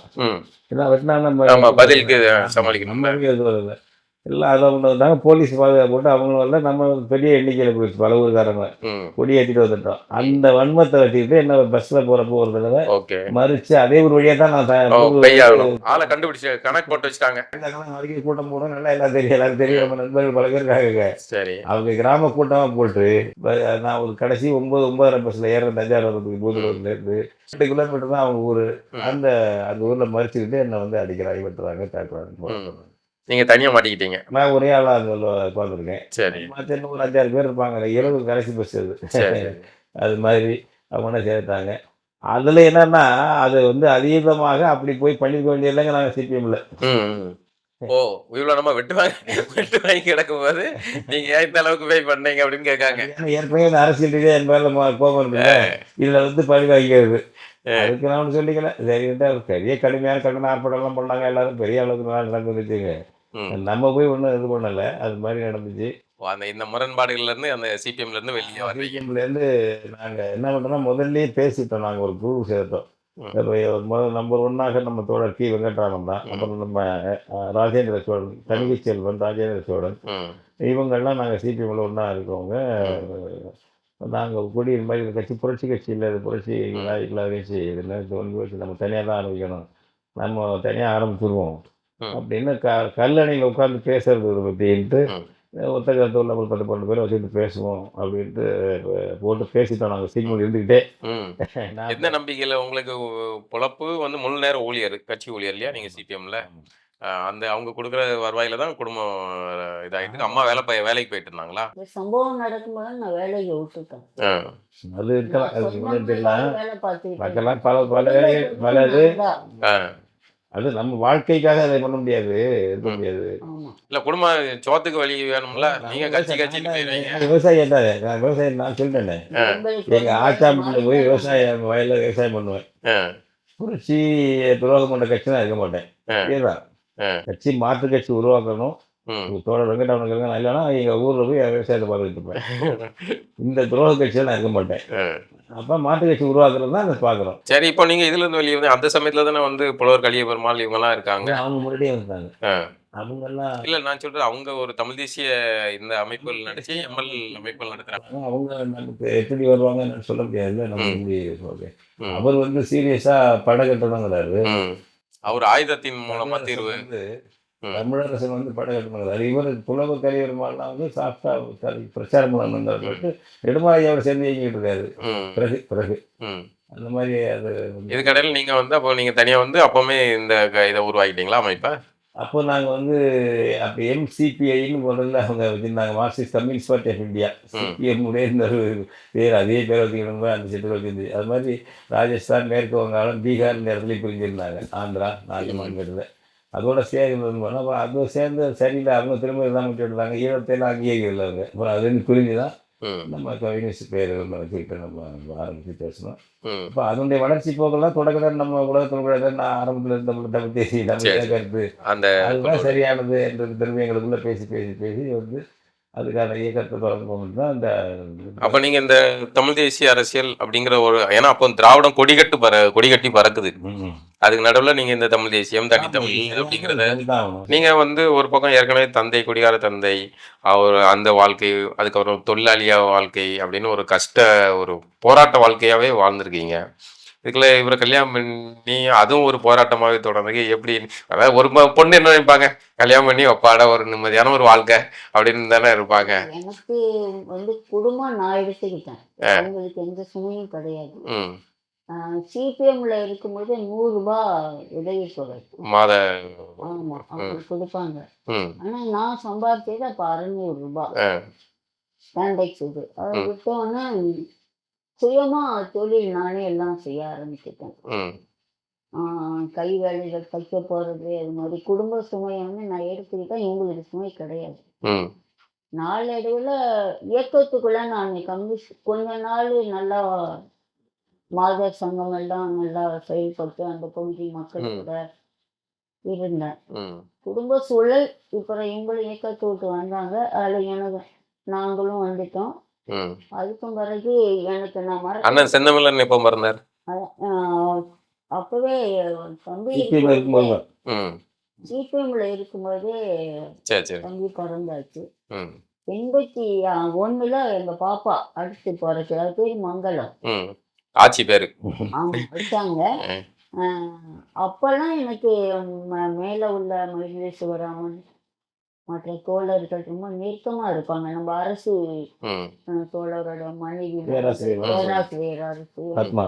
ம் தனிப்பட்ட இதுல இயக்கத்திலே ரொம்ப என் மேல ரொம்ப பாசமா இருக்குங்க. சுமை தெரியல. ம் அவங்க எல்லாரும் ஆதரவா இருந்தாங்க. 85ல பாப்பா இறக்குது. ம் அப்பவும் எனக்கு என்றாம் அவங்க ஜெயராமன், சிபிஎம் தோழர் ராமச்சந்திரன், ம் விஜயலட்சுமி, இப்படி மேல உள்ள முக்கியமானவங்க எல்லாம் எனக்கு உதவியா இருந்தாங்க. ஓ நாங்க கொண்டு போய் மருத்துவமனையில வச்சு வைத்தியம் பண்ண முடியல. ம் அவங்கதான் என்றாம் தோழர் தான் ம் எங்களுக்கு அங்கெல்லாம் சரமணியில இருக்கு வேளாங்கேரி சர்வீஸ் சென்டர். அப்புறம் பாப்பா இறந்ததுக்கு பிறகு எங்களை வீடு வரைக்கும் கொண்டு வந்து ம் விட்டாங்க. ம் என்றாம் தோழர் அவங்களாம் சென்னையில் இருக்கிறவங்க எப்படி உங்க கூட இங்க எஸ்எஃப்ஐல நாங்கள் அந்த டிசிடென்ஸ் ஓ சிபிஎம் தலைமைக்கு எதிரான டிசிடென்ஸ் ம் எங்களுக்கெல்லாம் அது லீடர் மாதிரி என்றோம். ஓ அப்போ இப்போ வந்து ஒட்டி இருக்காரு. ம் அதான் இவர் இருப்பார் என் ராமச்சந்திரன் மேனன். அவர் தான் இப்போ திட்டக்குழு துணைத் இருக்கார். ராமச்சந்திரன் அப்புறம் மாற்றிட்டார். அவங்க அப்பா தூதராக இருந்தார் வெளிநாட்டில், ம் கேரளாக்காரர். இங்கே கிறிஸ்டின் காலேஜில் படித்தார். அவரெல்லாம் ஜெனியூனாக நல்ல தோழர்கள். அவங்கெல்லாம் நெருக்கமாக இருப்போம். அவர் ஃபோன் பண்ணி சொல்லி தான் இவர் இந்த பெரிய நரம்பியல் நிபுணர் இருந்தார். இங்கே டாக்டர் ராமூர்த்தி எம்ஜிஆர் ட்ரீட்மெண்ட் நரம்பியல் நிபுணர் ராமூர்த்தி, டாக்டர் ராமூர்த்தி பெரிய ஆள். ம் அவர்கிட்ட காட்ட சொல்லி கொண்டு போய் காட்டினா இருக்கு. பாப்பாவுக்கு வந்து மூளை நரம்பியல் நோய். அவர் பார்த்தாரு. அவர் பார்த்துட்டு என்னமோ தெரியல, கட்டணம்லாம் வாங்க காப்பாற்ற முடியல. கட்டணம் வாங்கலை. விஹெச்சியில் சேருங்க நான் அங்கே சொல்லி பார்க்க சொன்னேன்னு சொல்கிறாரு. அப்புறம் விஹெச்சியில் எல்லாரும் சொல்லி சேர்த்தோம். அங்கே கட்டணம் கிடையாது, நல்லா கவனிப்பாங்க. அங்கே இறந்து போயிடுச்சு. இறந்து போனோடனே என்றாம் தான் முதல்ல வந்து நித்தியில் முத்தம் கொடுக்குறாரு. ம் அப்புறம் அந்த ராமச்சந்திரனுடைய தங்கை பார்வதி, அது மேனன்னு இப்போ அது எல்லாம் இப்போ நிறையா ஜேர்னலிஸ்ட் நிறைய கட்டுரை எழுதிட்டுருக்காங்க. அவங்களும் இங்கே வக்கீல் ராஜாராமன் இப்போ இங்கே இருக்கார் ம் தம்பிச்சேரி தெருவில். அவரும் கொண்டாந்து பிள்ளையோட கார்லேயே எங்களை கொண்டாந்து தனியாக போனால் ரொம்ப துயரமாக போகணுட்டு கூடவே வந்துட்டாங்க ஆச்சாம்பட்டிக்கு. வந்து அடக்கம் பண்ணுறவரை இருந்துட்டு தான் திரும்பினாங்க ஊருக்கு. ஓ அந்த மாதிரி நெருக்கம் நாங்கள் எல்லாம். இதான் நீங்க இப்போ இடதுசாரி இதுக்குள்ளே பயணம் செஞ்சிட்டீங்க. திடீர்னு அதுல இருந்து விலகி வேற ஒரு தமிழ் தேசியம் தமிழர் அப்படிங்கிற ஒரு நிலைக்கு போகும்போது உங்களுக்கு உடன்பாடு இருந்துச்சா, இல்ல கணவர் போறாரு அதனால நம்மளும் போவோம் அப்படின்னு? எனக்கு உடன்பாடு வந்து அப்பவும் சொல்றேன். நான் ரஷ்யா நாவல், இந்த நாடு முழு சுதந்திரம் அடையணும்னு அப்போ போராடி தாய் நாவல்லாம் படிக்கும்போது அதுல இருக்கிற ஒவ்வொரு கேரக்டரும் நம்ம சுற்றி உள்ள போராளிகளாகவும் இது பண்ணிக்கிடுவீங்க. எனக்கு ஆசை என்னுடைய கிடைக்க புத்தகம். அது காரணம் எனக்கு அறிமுகப்படுத்தின ரஷ்ய நாவல்கள் என்னை சுற்றி உள்ளவங்க தான், தோழர் நட்பு வட்டாரங்கள் தான். எனக்கு இவங்க சொல்றாங்க, நான் எதுவும் கேட்க மாட்டேன். எனக்குன்னு என்னை கட்டுப்படுத்தவும் மாட்டேன். பொறுத்து போவேன். அவளைய நீங்க ஐயாவை கட்டுப்படுத்துவீங்களா இல்ல? பொறுத்து போவேன். அவங்க கேட்க மாட்டாங்க யார் பேச்சுன்னு. அவங்களுக்குன்னு ஒரு பிடிவாதம் இருக்கு, அது வழியா தான் போவாங்க. கட்டுப்படுத்த மாட்டோம். எப்போ வருத்தப்பட்டிருக்கீங்களா நம்ம இந்த பாதையை தேர்வு பண்ணது அப்படிங்கிறது? கிடையாது. குடும்ப கஷ்டம் வரும்போது ஒரு மனச்சோர்வு வந்திருக்கும். சோறு வரும். அதுவும் இப்ப போட்டிட்டு இருக்காங்க எல்லாரும். இல்ல நம்ம இப்படியான ஒரு அரசியல் பாதை யாருக்காக இந்த மக்களுக்காக போராடணும், எதுக்கு பண்ணணும் அப்படிங்கிற எந்த சோர்வு இது வருத்தம் வந்திருக்கா? ஒரு நாளும் ஏற்படலை. ஏன்னா நான் வளர்ந்த வருடமும் அப்படி பலரோட வாழ்ந்து இருக்கோம். கண்ணுக்கு முன்னாடி பெண்கள் கஷ்டப்படுறாங்க, குடும்பங்கள் கஷ்டப்படுது. சுரண்டல் என்ன அப்படின்னு நமக்கு கற்றுக்கிட்டோம். அதனால எது நன்மை அப்படிங்கிறது எனக்கு தெரியும். அதுவும் நான் படுக்கையில் 1.5 வருஷம் எலும்பு முறிவில் கிடந்தேன் இடுப்பு. அப்போ வந்து ஈழப்போர். அப்போ அங்கே செய்தி வர வர அவ்வளோ பேர் கண்ணுக்கு முன்னாடி விடுதலைக்காக தானே இறக்குறாங்க. அது வந்து ரொம்ப துக்கமாக இருக்கும். அதுவும் கரும்புலிகள் பற்றி படிக்கும்போது ரொம்ப வருத்தமாக இருக்கும். வந்து என்னால் கையாளாதமாக படுக்கையில் கிடந்தது. அதுக்கு பிறகு நாங்கள் பேரியக்கத்துக்கு வந்ததுக்கு பிறகு மகளிர் ஆயத்தில் பெரும்பாலும் மது ஒழிப்புக்காக நிறையா நாங்கள் போராட்டம் வச்சோம். ஏன்னா நான் பாதிக்கப்பட்ட பெண்கள் பூரா மதுவால தான். அதனால நாங்கள் ஆலையெல்லாம் முற்றுகையிட்டோம். வழக்கு 5 வருஷம் ஓடுனுச்சு. ஆனால் விடுதலை ஆயிட்டோம். அது வேற. ஆனால் அடிப்படையாக நாங்கள் என்ன சொல்கிறோன்னா, பெண்கள் வந்து விழிப்புணர்வு அடையணுங்கிறது. மதுவை பொறுத்த வரைக்கும் ஆலைகளை தடுக்கணும். அதுக்கு பதிலாக நிறைய மாற்று திட்டங்கள் உருவாக்கி அரசாங்கம் கொண்டு வரணும். அப்போதான் இந்த எல்லாருக்கும் விடுதலை. பெண்கள் சிபிஎம் தோழர்களோட எனக்கு முரண்பாடு இப்போ வரைக்கும் என்ன வரும்னா, தொழிற்சங்கம் வந்து மது டாஸ்மார்க் கடையில கூட வச்சுக்கிறாங்க. அவங்க ஒழிக்க வேண்டியது மதுவை. ஆனா அங்க வந்து வச்சுக்கிறாங்க. அதனால எனக்கு அதுதான் உடன்பாடு கிடையாது. தொழிற்சங்கத்து மேல எனக்கு எந்த தொழிற்சங்கமா இருந்தாலும் எனக்கு உடன்பாடு கிடையாது. இப்ப இப்படி ஒரு நிலை வரும்னு நினைச்சீங்களா? திராவிட கட்சிகள் இன்றைக்கு 2009க்கு அப்புறம் இப்போ ஒரு தமிழ் தேசிய எழுச்சி உருவாகுதுல்ல, இந்த காலம் இப்படி ஒரு காலம் வரும்னு கணிச்சிங்களா? பொதுவாக தமிழ் தேசிய வரும் என்று நாங்கள் எதிர்பார்த்ததா வருங்கிறதால தொடங்கலாம். ஏன்னா அது வந்து ஒரு இன உணர்ச்சி என்பது இன்ஸ்டிங்க்ட். யாரும் தூண்டிதான் வரணும் இல்லை. அது ஒரு டக்குன்னு பத்திக்கிடும்.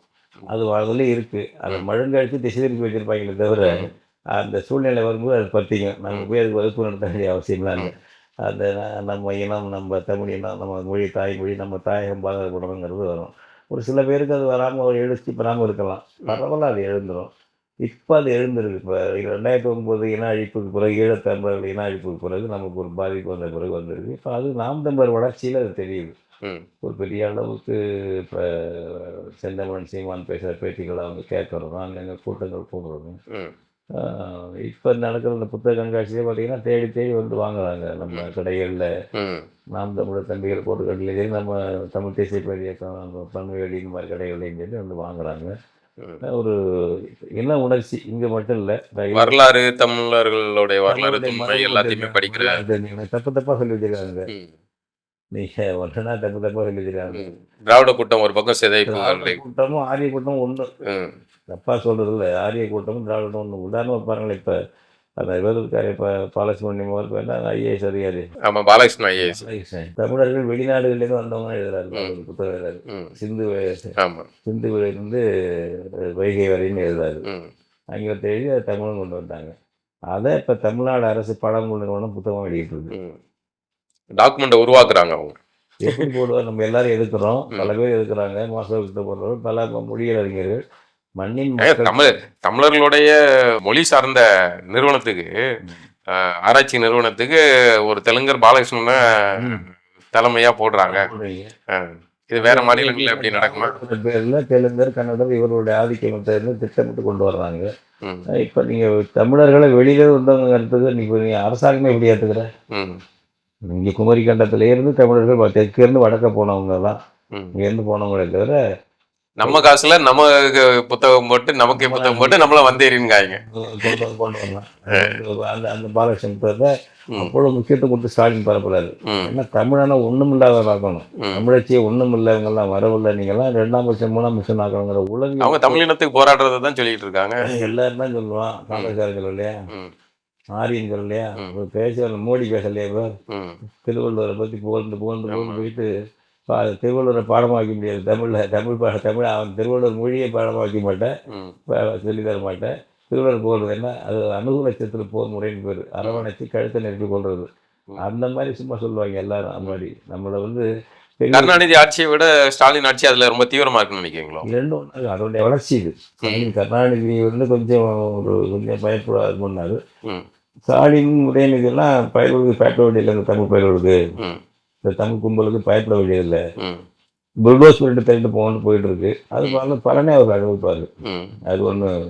2009 அந்த இனப்படுகொலை அது அந்த காலத்தை எப்படி பார்க்குறீங்க, எப்படி கடந்தீங்க? ஏன்னா படுகொலையில் இப்போ நாங்கள்லாம் பல தடவை போராடப்படி ஜெயிலுக்கு போனோம். கடைசியாக கூட நாங்கள்லாம் இதில் கோயம்புத்தூர் ஜெயிலில் இருந்த சீமான், கோத்தூர்மணி, நான் 3 பேருமே அங்கே இருந்தோம். ம் இப்போ பல வழக்குகள், நிறைய வழக்குகள், நிறைய பேர் ஜெயிலுக்கு போனதுன்னா ஈழத்தமிழர்களுக்காக தான். ம் தமிழ்நாட்டில் உண்மையான ஈழ எழுச்சியும் இனப்பற்றும் இருந்திருந்தால் ம் தள்ளி கொடுத்துக்க மாட்டோம். மா- இப்போ அது காங்கிரஸ்காரரும் பாஜகக்காரரும் 2 பேரும் ஒன்று இனத்தை அழிக்கிறதுல, தமிழின் அழிப்பில், ஈழத்தமிழர்கள் அழிப்புல அவங்க 2 பேருக்கும் ஒரே காரியம் தான். அது ஒன்றும் மாற்று கிடையாது. திராவிடத்துக்கும் அது உடன்பாடானது தான். நேரடியாக சொல்ல மாட்டானே தவிர மறைமுகமாக இருந்து அதை ஆதரிப்பாங்க திராவிடர்கள். அதுபோல் அதிமுகவில் வந்து அவங்க பிறமொழியினர் அப்படிங்கறதுனால தான் இதை செய்கிறாங்கங்களா? தான் நம்பர் 1 அவங்களுக்கு தலைமைக்கு. ம் இந்த எடப்பாடி கம்பெனிலாம் பிழைப்புவாத கும்பலாக மாறிடுச்சு. அது மாதிரி தமிழன்லேயே மாறிட்டான். தமிழ் அது எப்படி உங்க தமிழர்கள்ல வந்து இந்த மாதிரி தவறுகள் செஞ்சா அவங்க பிழைப்பாத கும்பல், பிறமொழியினர் தவறு செஞ்சா அவங்க வந்து மொழி சார்ந்து செய்கிறாங்க அப்படின்னு சொல்றீங்க? ஏன்னா நீங்கள் இன்னைக்கு இடங்களே திராவிடம் இப்போ 2009 நடந்தப்போ கருணாநிதி அதிகாரத்தில் இருந்தார், துரோகம் செஞ்சார். அதே நேரத்தில் ப. சிதம்பரங்கிற பச்சை தமிழரும் அதிகாரத்தில் இருந்தார், மத்திய அதிகாரத்தில் இருந்தார்.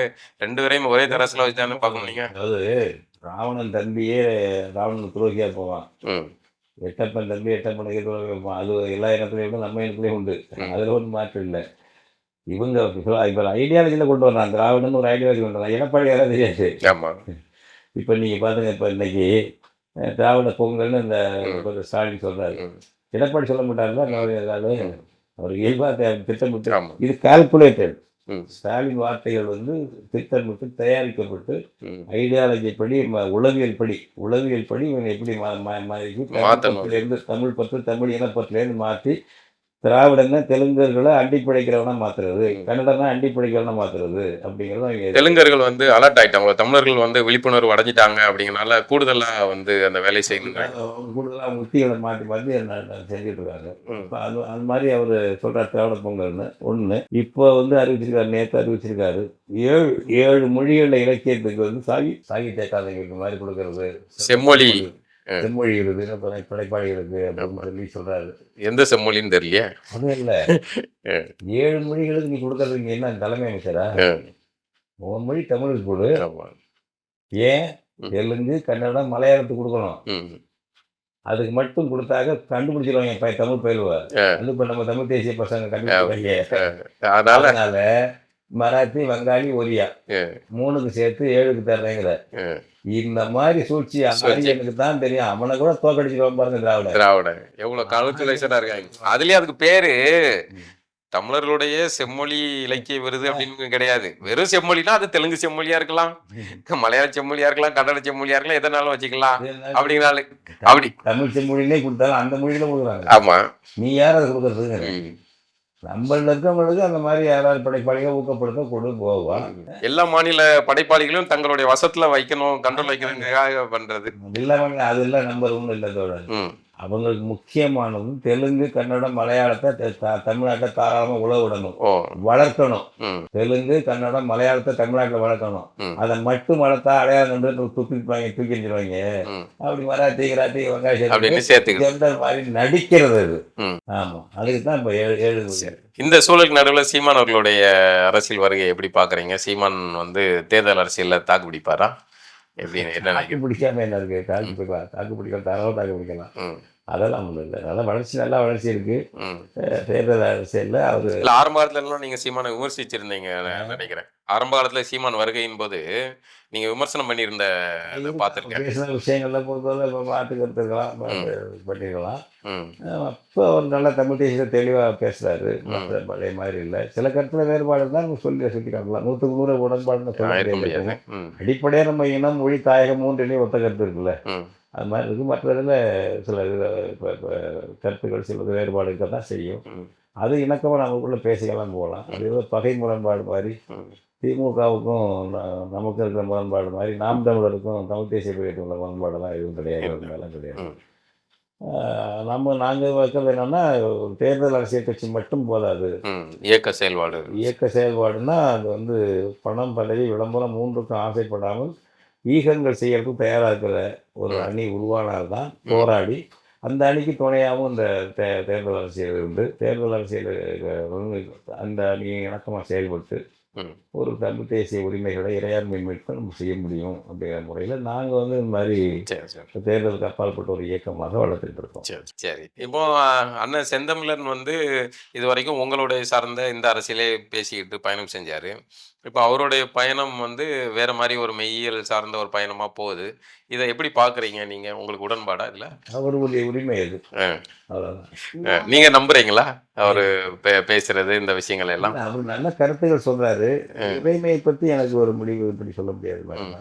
இப்போ நாங்களே தெய்வத்தமிழ் பிறகு நடத்துகிறோம். தமிழ் மீட்புக்காக ஆரிய வழிபாட்டு முறை ஆரிய அர்ச்சக முறையை நீக்கிறதுக்காக தெய்வத்தமிழ் பேரவை வள்ளலார் பணியகம் எல்லாம் நடத்திட்டு இருக்கோம். அந்த மாதிரி ஆன்மீகமும் நம் மக்களுக்கு தேவை. நம்ம எனக்கு வந்து அது ஈடுபாடு இல்லாமல் இருக்கலாம். கடவுளுக்கு மக்களுக்கு தேவை. அப்போ அதுக்கு அதுலேயும் நம்ம அடிமைப்படுத்தப்படுறோம், அதுலேயும் நம்ம புறக்கணிக்கப்படுறோம். அந்த உரிமையை மீட்கணும். அதெல்லாம் அவங்களோட நின்று செய்யணும். நம்ம இந்த ஒரே இனம். நம்ம நீங்க உடன்படுறீங்களா? நம்ம தமிழர்கள் தமிழ்நாடு தமிழ் மரபு வந்து விடுதலை அடையணும், மீட்கணும். அதுக்கு வந்து 2 பாதை. செந்தமிழன் ஒரு பாதை, நம்ம பேரியக்கம் மற்றும் ஒரு பாதை. நோக்கம் ஒண்ணு, வந்து 2. அப்படிதான் செந்தமிழனுடைய பயணம் இருக்கு அப்படின்னு நான் நினைக்கிறேன். சரி. நீங்க இந்த விஷயத்துல வந்து சமீபத்துல சர்ச்சையான ஒரு கருத்து இதாச்சு. தமிழ் இந்து, தமிழ் முஸ்லீம், தமிழ் கிறிஸ்டின் இருக்க மாதிரி தமிழ் இந்து அப்படிங்கிறது இந்துத்துவத்தை ஏத்துக்கிற நிலைப்பாட்டுல மாறுது. இந்துத்துவம்னா இருக்கா ஒண்ணு கேட்குறேன். இந்தியாங்கிறது திராவிடம்ங்கிற மாதிரி தான் அது. அது ஒண்ணு இல்ல, உருவாக்கப்பட்ட ஒண்ணு. யார் உருவாக்குறது? அது வெள்ளைக்காரன் உருவாக்கி வச்சுட்டு போயிட்டாங்க. அடையாளம் சிந்து நதி வச்சு. நம்ம நதி சிந்து நதியை வச்சு தான் இந்தியான்னு வருது. சிந்து நதியை வச்சு தான் இந்து என்பது வருகிறது. அவங்களுடைய தந்தை வந்து ஈவே ராமசாமி வந்து இந்து மதத்தை ஒழிக்கிறது முதல் வேலைன்னாரு. அதை நம்ம நண்பர்களும் அதை செய்ய வேண்டியதானே. நான் எதிர்த்து பேசுகிற நண்பர்கள் எங்களுடைய அன்புக்குரிய மதிப்பிற்குரிய பேராசிரியர் ஜெயராம் ஆகட்டும், பேராசிரியர் அவங்க என்ன சொல்றாங்கன்னா, பார்த்தீர்களா வந்து விட்டார்கள், பூனைக்குட்டிகள் வெளியே வந்து விட்டது, சங்கி குட்டிகள். மத ஒழிப்பு செய்ய தயாரா? எந்த மதமாக ஒழிக்கணும்? அவன் நாங்க தான் ஒன்றே குலம் ஒருவனை தேவன்ட்டு வந்து முடிச்சிட்டோம். அம்மாய் முடிச்சாச்சா? அது நீ என்ன சொல்றதா? எங்க ஆள் சொன்னது, திருமூலர் சொன்னது. அதுவும் காப்பி தான், ஸ்பீக்கர் தான் சொன்னது. ஒன்றே குலம் ஒருவனே தேவன் அப்படிங்கிறது திருமூலர் சொன்னது தான் அண்ணா சொன்னார். கடவுள் மறுப்பு ஈவேரா சொன்னார். நீங்கள் என்ன சொல்றீங்க? நாங்கள் திருமூலர் சொன்னதை ஒன்றே குலம் ஒருவனே தேவன்கிறத ஏற்றுக்கிட்டு அண்ணா பதில் சொன்னார். திமுகலேருந்து பிரிஞ்சே போகுது, திகாலேருந்து பிரிஞ்சே போகுது. அதனால நீ ஆனாலும் இந்து மதத்தை ஏற்றுக்கொள்வதை வந்து ஒழிக்கிறதுக்கு என்ன வேலை திட்டம்? ஐயா வீரமணி சைவத்தை முன்னெடுக்கிறது, வைணவத்தை முன்னெடுக்கிறது, ஒழிக்கிறதுக்கு என்னன்னு கேட்குறேன். அதை எப்படி ஒழிக்க முடியாது? இல்லாத ஒண்ணு எப்படி நீங்க ஒழிப்பீங்க? அப்போ யார் பேச முடியாது? நாங்கள் ஒழிக்கிறதுன்னு அவங்க பேசலை. இல்லாத ஒண்ணு என்ன மக்கள்கிட்ட இருக்கு. இது வந்து உருவாக்கப்பட்ட ஒண்ணு. தனித்தனியா வைணவத்தையும் சைவத்தையும் முன்னெடுத்துட்டீங்கனாலே இது ஆட்டோமேட்டிக்கா மறைஞ்சிடாதா? தனி, அது தனி. இந்து மத ஒழிப்பு திமுக திகாரங்களுக்கு முக்கியம் இல்லை. அதில் என்ன வேலை திட்டம் வச்சிருக்காங்க? எங்கேயாவது பேசுனீங்களா? இந்து மத ஒழிப்பு தான் வேலை திட்டம். அது யதார்த்தத்துல சாத்தியம் இல்லைல்ல. அவங்களால தான் கேட்கணும். அது வீரமணி ஐயாவை கேளுங்க, சுபவீரமணியை கேளுங்க, திருமுருகன் காந்தியை கேளுங்க, நம்ம ஐயா பேராசிரியர் ஜெயராமனை கேளுங்க, சுபவீரமணியை கேளுங்க. இந்து மத ஒழிப்புக்கு என்ன வேலை திட்டம் வச்சிருக்கேன்? நான் வந்து இந்து மதத்தை ஆரியத்திலிருந்து விடுவிக்க திட்டம் வச்சிருக்கிறேன். இந்து என்பது எங்க சிந்து நதியை வச்ச பேரு, உனக்கு உன் பேர் ஒன்று கிடையாது. உன் சங்கராச்சாரியே சொல்லிட்டாரு, வெள்ளக்காரன் நமக்கு நன்மை செஞ்சிருக்கான் இந்து நம்மளெல்லாம் அங்கேயிருந்து. அவன் பொதுவாக வச்சுதான் செக்குலர் நேம். இந்து என்பது ஒரு செக்குலர் நேம். எந்த ரிலீஜனும் எந்த அடையாளமும் அது ஒரு பாடும் கிடையாது. எல்லாத்தையும் அணைச்சி சேர்த்துக்கணும். கடவுள் நம்பிக்கை இல்லாதவங்க இருக்கலாம். சுப்ரீம் கோர்ட் தீர்வு 2 தீர்ப்பு நான் காட்டுறேன். கடவுள் நம்பிக்கை இல்லாதவங்க இந்துவா இருக்கலாம். இந்து என்ற மதத்துக்கு வந்து குருநாதர் எவனும் கிடையாது. என் மனுக்கிட்டையும் அனுமதி வாங்க வேண்டிய அவசியம் இல்லை. நீ சாமி கும்பிடலாம், கும்பிடாம இருக்கலாம், நீ இந்து தான். இப்படிப்பட்ட சுதந்திரம் எந்த மதத்துக்கு வருது? எந்த மதத்தில் இருக்குது? மதம் இல்லாமல் மக்களை மாற்ற முடியுமா? அது முயற்சி பண்ணி எல்லாம் ஈவேரா இருந்த தந்தை இருக்கார்ல, தந்தையே கடைசியில் 1973 முடிச்சிடுறேன். 1973ஆம் ஆண்டு அவருடைய பிறந்த நாள் செப்டம்பர் 17 வருது. விடுதலை ஈழத்துக்கு கெட்டல் கேட்குறாங்க. அவர்கிட்ட பிறநாள் கெட்டு கொடுங்க, பிறநாள் கெட்டு கொடுங்கன்னு பெரியார்ட்ட கேட்குறாங்க. அவர் எழுதுறாரு, வழமை போல் இந்த ஆண்டும் என்னுடைய பிறந்த நாள் கட்டுரை கேட்டிருக்கிறார்கள். அடுத்த இதுவே இந்த பிறந்த நாள் கட்டுரையே ஒருவேளை எனது கடைசி கட்டுரையாக இருந்தாலும் இருக்கலாம். நான் இப்படி சொல்வதற்கு காரணம், அதற்குள் இறந்து விடுவேன் அடுத்த ஆண்டுக்குள் என்ற பொருளில் மட்டுமல்ல, நான் உயிரோடு இருந்தாலும் எழுதும்படிக்கு வெளியே இருப்பேன் என்பது கிடையாது. ஏனென்றால் தமிழ்நாடு விடுதலை போராட்டம் நடத்தப் போகிறேன், என்னை தூக்கி சிறையிலே போடுவார்கள், எழுத முடியாமல் இருக்கலாம். எனவே அது கடைசி கொள்கை கட்டினா கூட இதை எடுத்துக்கொண்டு பாருங்க அப்படின்ட்டு நான் நினைத்தேன். வர்ணாசிரமம் இந்து மத ஒழிப்பு தான் முதல் வேலை திட்டம் என்று நினைத்தேன். அது தவறாகிவிட்டது. நம் மக்கள் அவ்வளவு சுலபமாக மதத்தை, கடவுளை கைவிட மாட்டார்கள் என்று தெரிந்து கொண்டேன். தமிழ்நாட்டை விடுதலை செய்த பிறகுதான் இந்து மத ஒழிப்புக்கான சூழ்நிலை பிறக்கும். அதன் பிறகுதான் இந்து மதத்தை ஒழிக்க முடியும். எனவே தமிழ்நாட்டு விடுதலை வேலைக்கு நான் முன்னுரிமை செய்ய போகிறேன் என்று எழுதியிருக்கார். புரியுதா? இப்ப நீங்க என்ன பண்றீங்க? தமிழ்நாட்டு விடுதலை வேலையும் செய்யலை, இந்து மத ஒழிப்பு வேலையும் செய்யலை, அல்லது இந்து மதத்தை பற்றி இப்போ ஒழிக்கிற வேலையை கைவிடுவோப்பா தற்காலிகமா என்று ஈவேரா சொன்னதையும் கேட்கல. கேட்டது தப்பிலித்தனமாக துள்ளி கிடக்குறீங்களா? என்ன தம்பிகளா, பெரியவர்களே, அண்ணங்களே, தம்பிகளே, திராவிட தம்பிகளே, குருமார்களே, ஈவேரா பேச்சையும் நீ கேட்க மாட்டேங்கிற. நீ மாற்று வைக்கிற மையே, ஏன் குட்டி கலாட்டா பண்ற? திராவிட குட்டி கலாட்டா கும்பல், குட்டி கலாட்டா கும்பல் தான். நீ மாற்று வை. நான் சொல்றேன், விரும்புகிற இறையை வணங்குறதுக்கு உரிமை வேணுங்கிறேன். அதான் எங்க தமிழ் தேசியம். கடவுள் மறுப்பாளரும் இருக்கலாம், கடவுள் ஏற்பாளரும் இருக்கலாம் எங்கள் தமிழ் தேசியத்தில். அது இயற்கையானது. நீ சொல்லு அது மாதிரி. உன் திராவிடத்துல கடவுள் மறுப்பாளர் தான் இருக்கணும்னு சொல்லு. ஸ்டாலின் உன்னை கல்தா கொடுத்து வெளியே தருவார். கடவுள் மறுப்பாளர் மட்டுமே திராவிடத்தில் இருக்காங்க ஒரு அறிக்கை இப்படி சொல்லுங்க சிட்டுகளை. உதயநிதியை விட்டு வெளியே விரட்டுறாங்க, காரியத்து பின்றார் ஸ்டாலின். புரியுதா? அண்டி பிழைக்கும் கும்பல்.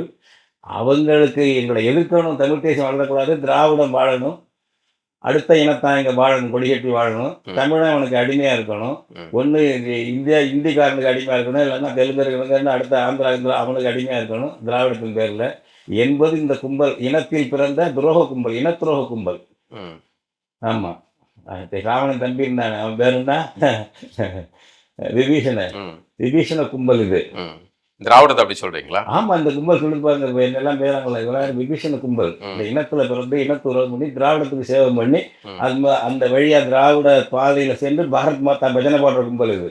வேறு வாரியாவது தெலுங்கர்கள் இருக்காங்க, தெலுங்கர்கள் கருத்தை ஏற்றுக்கிட்டு இருக்காங்க, அடிமைகள் இருக்கு, நூறு ஆட்கள் அடிவேடிகள் இருக்கு. இப்போ கடைசியில் எங்கே போகிற? நீ காங்கிரஸ் சேர போகிற, கூட்டணி இருப்ப, இல்லைன்னா பாஜக கூட்டணி இருப்ப. நீ எங்கே இருப்ப? திமுக. இப்போ யோகி எனக்கு தெரியாதா? 69 திமுக காங்கிரஸோட கூட்டு செயல்பாடு, 71 பகிரங்க கூட்டணி திமுகவும் காங்கிரஸும். அதன் பிறகு பல தடவை 99 2004 வரைக்கும் பாஜகவோட கூட்டணி. முரசொலி மாறங்கிற சொல்லி பேரெல்லாம் அப்போ மந்திரி அம்மா ஆட்சியில், பாஜக ஆட்சியில். உங்கள் யோகி தெரியாத எங்களுக்கு. நீங்கள் யாருக்கிட்டு தமிழினத்தை காட்டி கொடுக்குற கும்பல் திராவிட கும்பல். நீங்கள் அங்கேருந்து போயிருங்களா? பேச பார்ப்போம், மதத்தை ஒழிக்கணும்னு சொல்லல பார்ப்போம். இல்லை உங்கள் அண்ணாதுரை சொல்லியிருக்காருன்னு சொல்லு, மதத்தை ஒழிச்சு தான் மறுவேலை. அண்ணாதுரை இல்லை கருணாநிதி சொல்லியிருக்காருன்னு சொல்லு, மதத்தை ஒழித்து விட்டு தான் மறுவேலை பார்ப்பேன்னு சொல்லு. இல்லை நான் சொல்கிறதுக்கு மாற்று சொல்லு. நான் ஆரியத்திலிருந்து விடுதலை பெறுவதற்காக சொல்கிறேன். பிராமணத்தை விலக்கி வைக்கிறத, பிராமணியத்தை விலக்கி வைக்கிறத நான் போராடிக்கிட்டு இருக்கவன். தெய்வத்தெலும்பு பேரை அமைச்சு அங்கங்கே கோயில் குடும்பத்தை தமிழில் தான் பண்ணணும். அனைத்து ஜாதிகளை அர்ச்சகராக்க வேண்டும் என்று ஆள் ஸ்டாலின் என்ன பண்ணார்?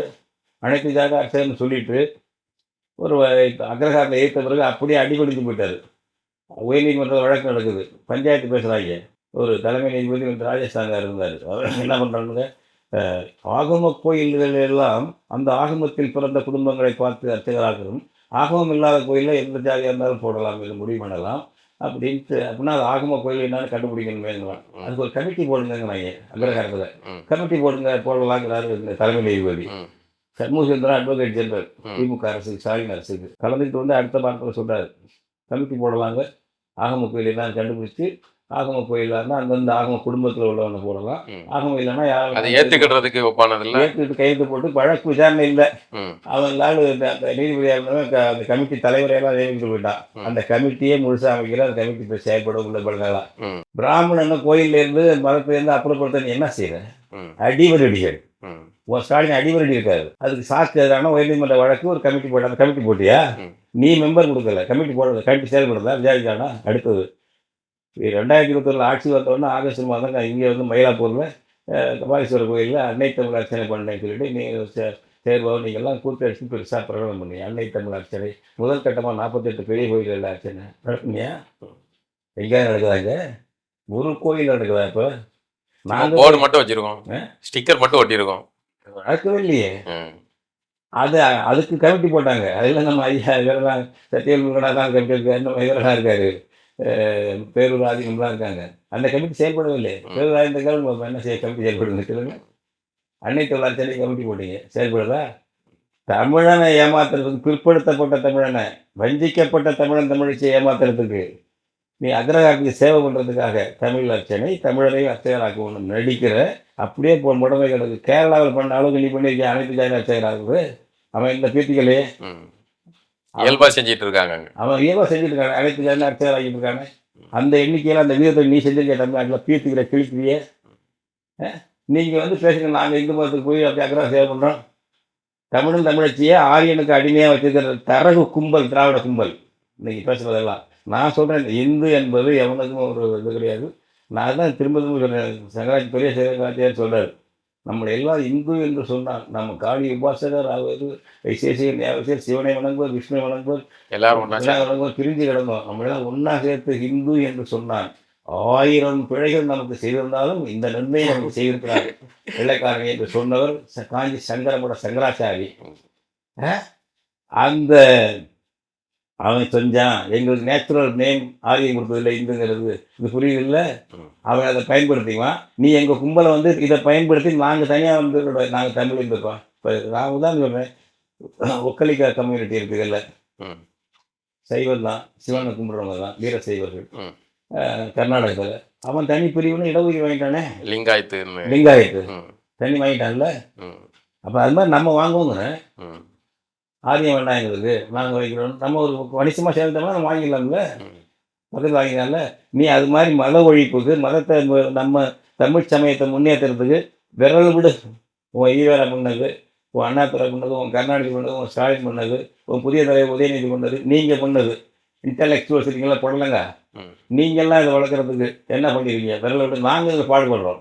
கடத்தில் இருந்துக்கிட்டு தமிழ் அர்ச்சனை பண்ண கூட உங்களுக்கு சொல்கிறோம், வழக்கில் கைதாகிறோம். ஒரு பெண் அம்மா, அவங்க சத்தியபாமா அம்மா, அவங்க பெண் மதுரை போய் நின்று திருப்பி கைதாகிறாங்க தமிழில் பண்ணுன்னு சொல்லிட்டு. எங்களுடைய தெய்வ தமிழ் பேரவையில் அந்த செயற்குழு உறுப்பினர் அங்கங்கே நிற்கிறோம். நீ என்ன கலப்பணியாற்ற ஆரியத்தை மட்டுப்படுத்தி வைக்கிறதுக்கு? இந்துக்களுக்கு தமிழக அரசு செய்த சாதனைன்னு ஸ்டாலின் பேர் சுபவே பண்ணிக்கிட்டு 98% பேர் தமிழக கட்சியில, திமுக கட்சியில இருக்கிறது 98% பேர் இந்துக்கள் தான் அப்படின்னு சொல்றேன். இப்போ புத்தகம் எழுதிருக்காரு, போன வருஷமே இருக்காரு, இந்துக்களுக்கு திமுக செய்த சாதனைகள் இன்னொன்று பண்ணிருக்காரு, தனியாக புத்தகம் எழுதுறாரு ஓட்டு வாங்குறதுக்கு. அப்போ பிழைப்பும் அந்த கும்பல் இது இது என்னன்னு சொல்றது? அரசியல் சோரம் போறது இல்லை. இது ஒரு லட்சியம் இருக்காது ஏதாச்சும். நாங்கள் லட்சியத்தோடு செய்கிறோம். நீ என்ன தவறுன்னு சொல்லு, சரின்னு சொல்லு, நீ சரியாக நடந்து காட்டு பார்ப்போம். நீ எங்கே நிற்கிற? எங்கள் பக்கம் நிற்க, தமிழன் பக்கம் நிற்கிறியா, அவன் பக்கம் நிற்கிறியா, ஆரியம் பக்கம் நிற்கிறியா? ஸ்டேட்டஸ் கோ மெயின்டைன் பண்ணுற. ஸ்டேட்டஸ் கோ மெயின்டைன் பண்ணால் ஆரிய ஏகாதிபத்தியத்தை ஆதரிக்கணும்னு அர்த்தம். நீ நேரடியாக ஆர்எஸ்எஸ் மாதிரி முழக்கம் போட வேண்டியதில்லை. நீ முழக்கம் போடாமல் அமைதியாக இருந்தாலே, ஸ்டேட்டஸ் கோ மெயின்டைன் பண்ண சொன்னாலே ஆதிக்கக்காரனை ஆதரிக்கிறேன்னு அர்த்தம். நீ ஆதிக்கிற கூட்டம் அடியார் கூட்டம், நீ எல்லாம் அடிவரடி கூட்டம். நாங்கள் புரட்சிக்காரர்கள், ஆரியத்தை எதிர்த்து களத்தில் இறங்கி புரட்சி பண்ணிட்டு இருக்கோம். ரொம்ப மகிழ்ச்சி தோழர், ரொம்ப நன்றி. உங்களுடைய காதல் பயணமும் அரசியல் பயணமும் தொடரட்டும். வாழ்த்துக்கள். நன்றி. நன்றி, வணக்கம்.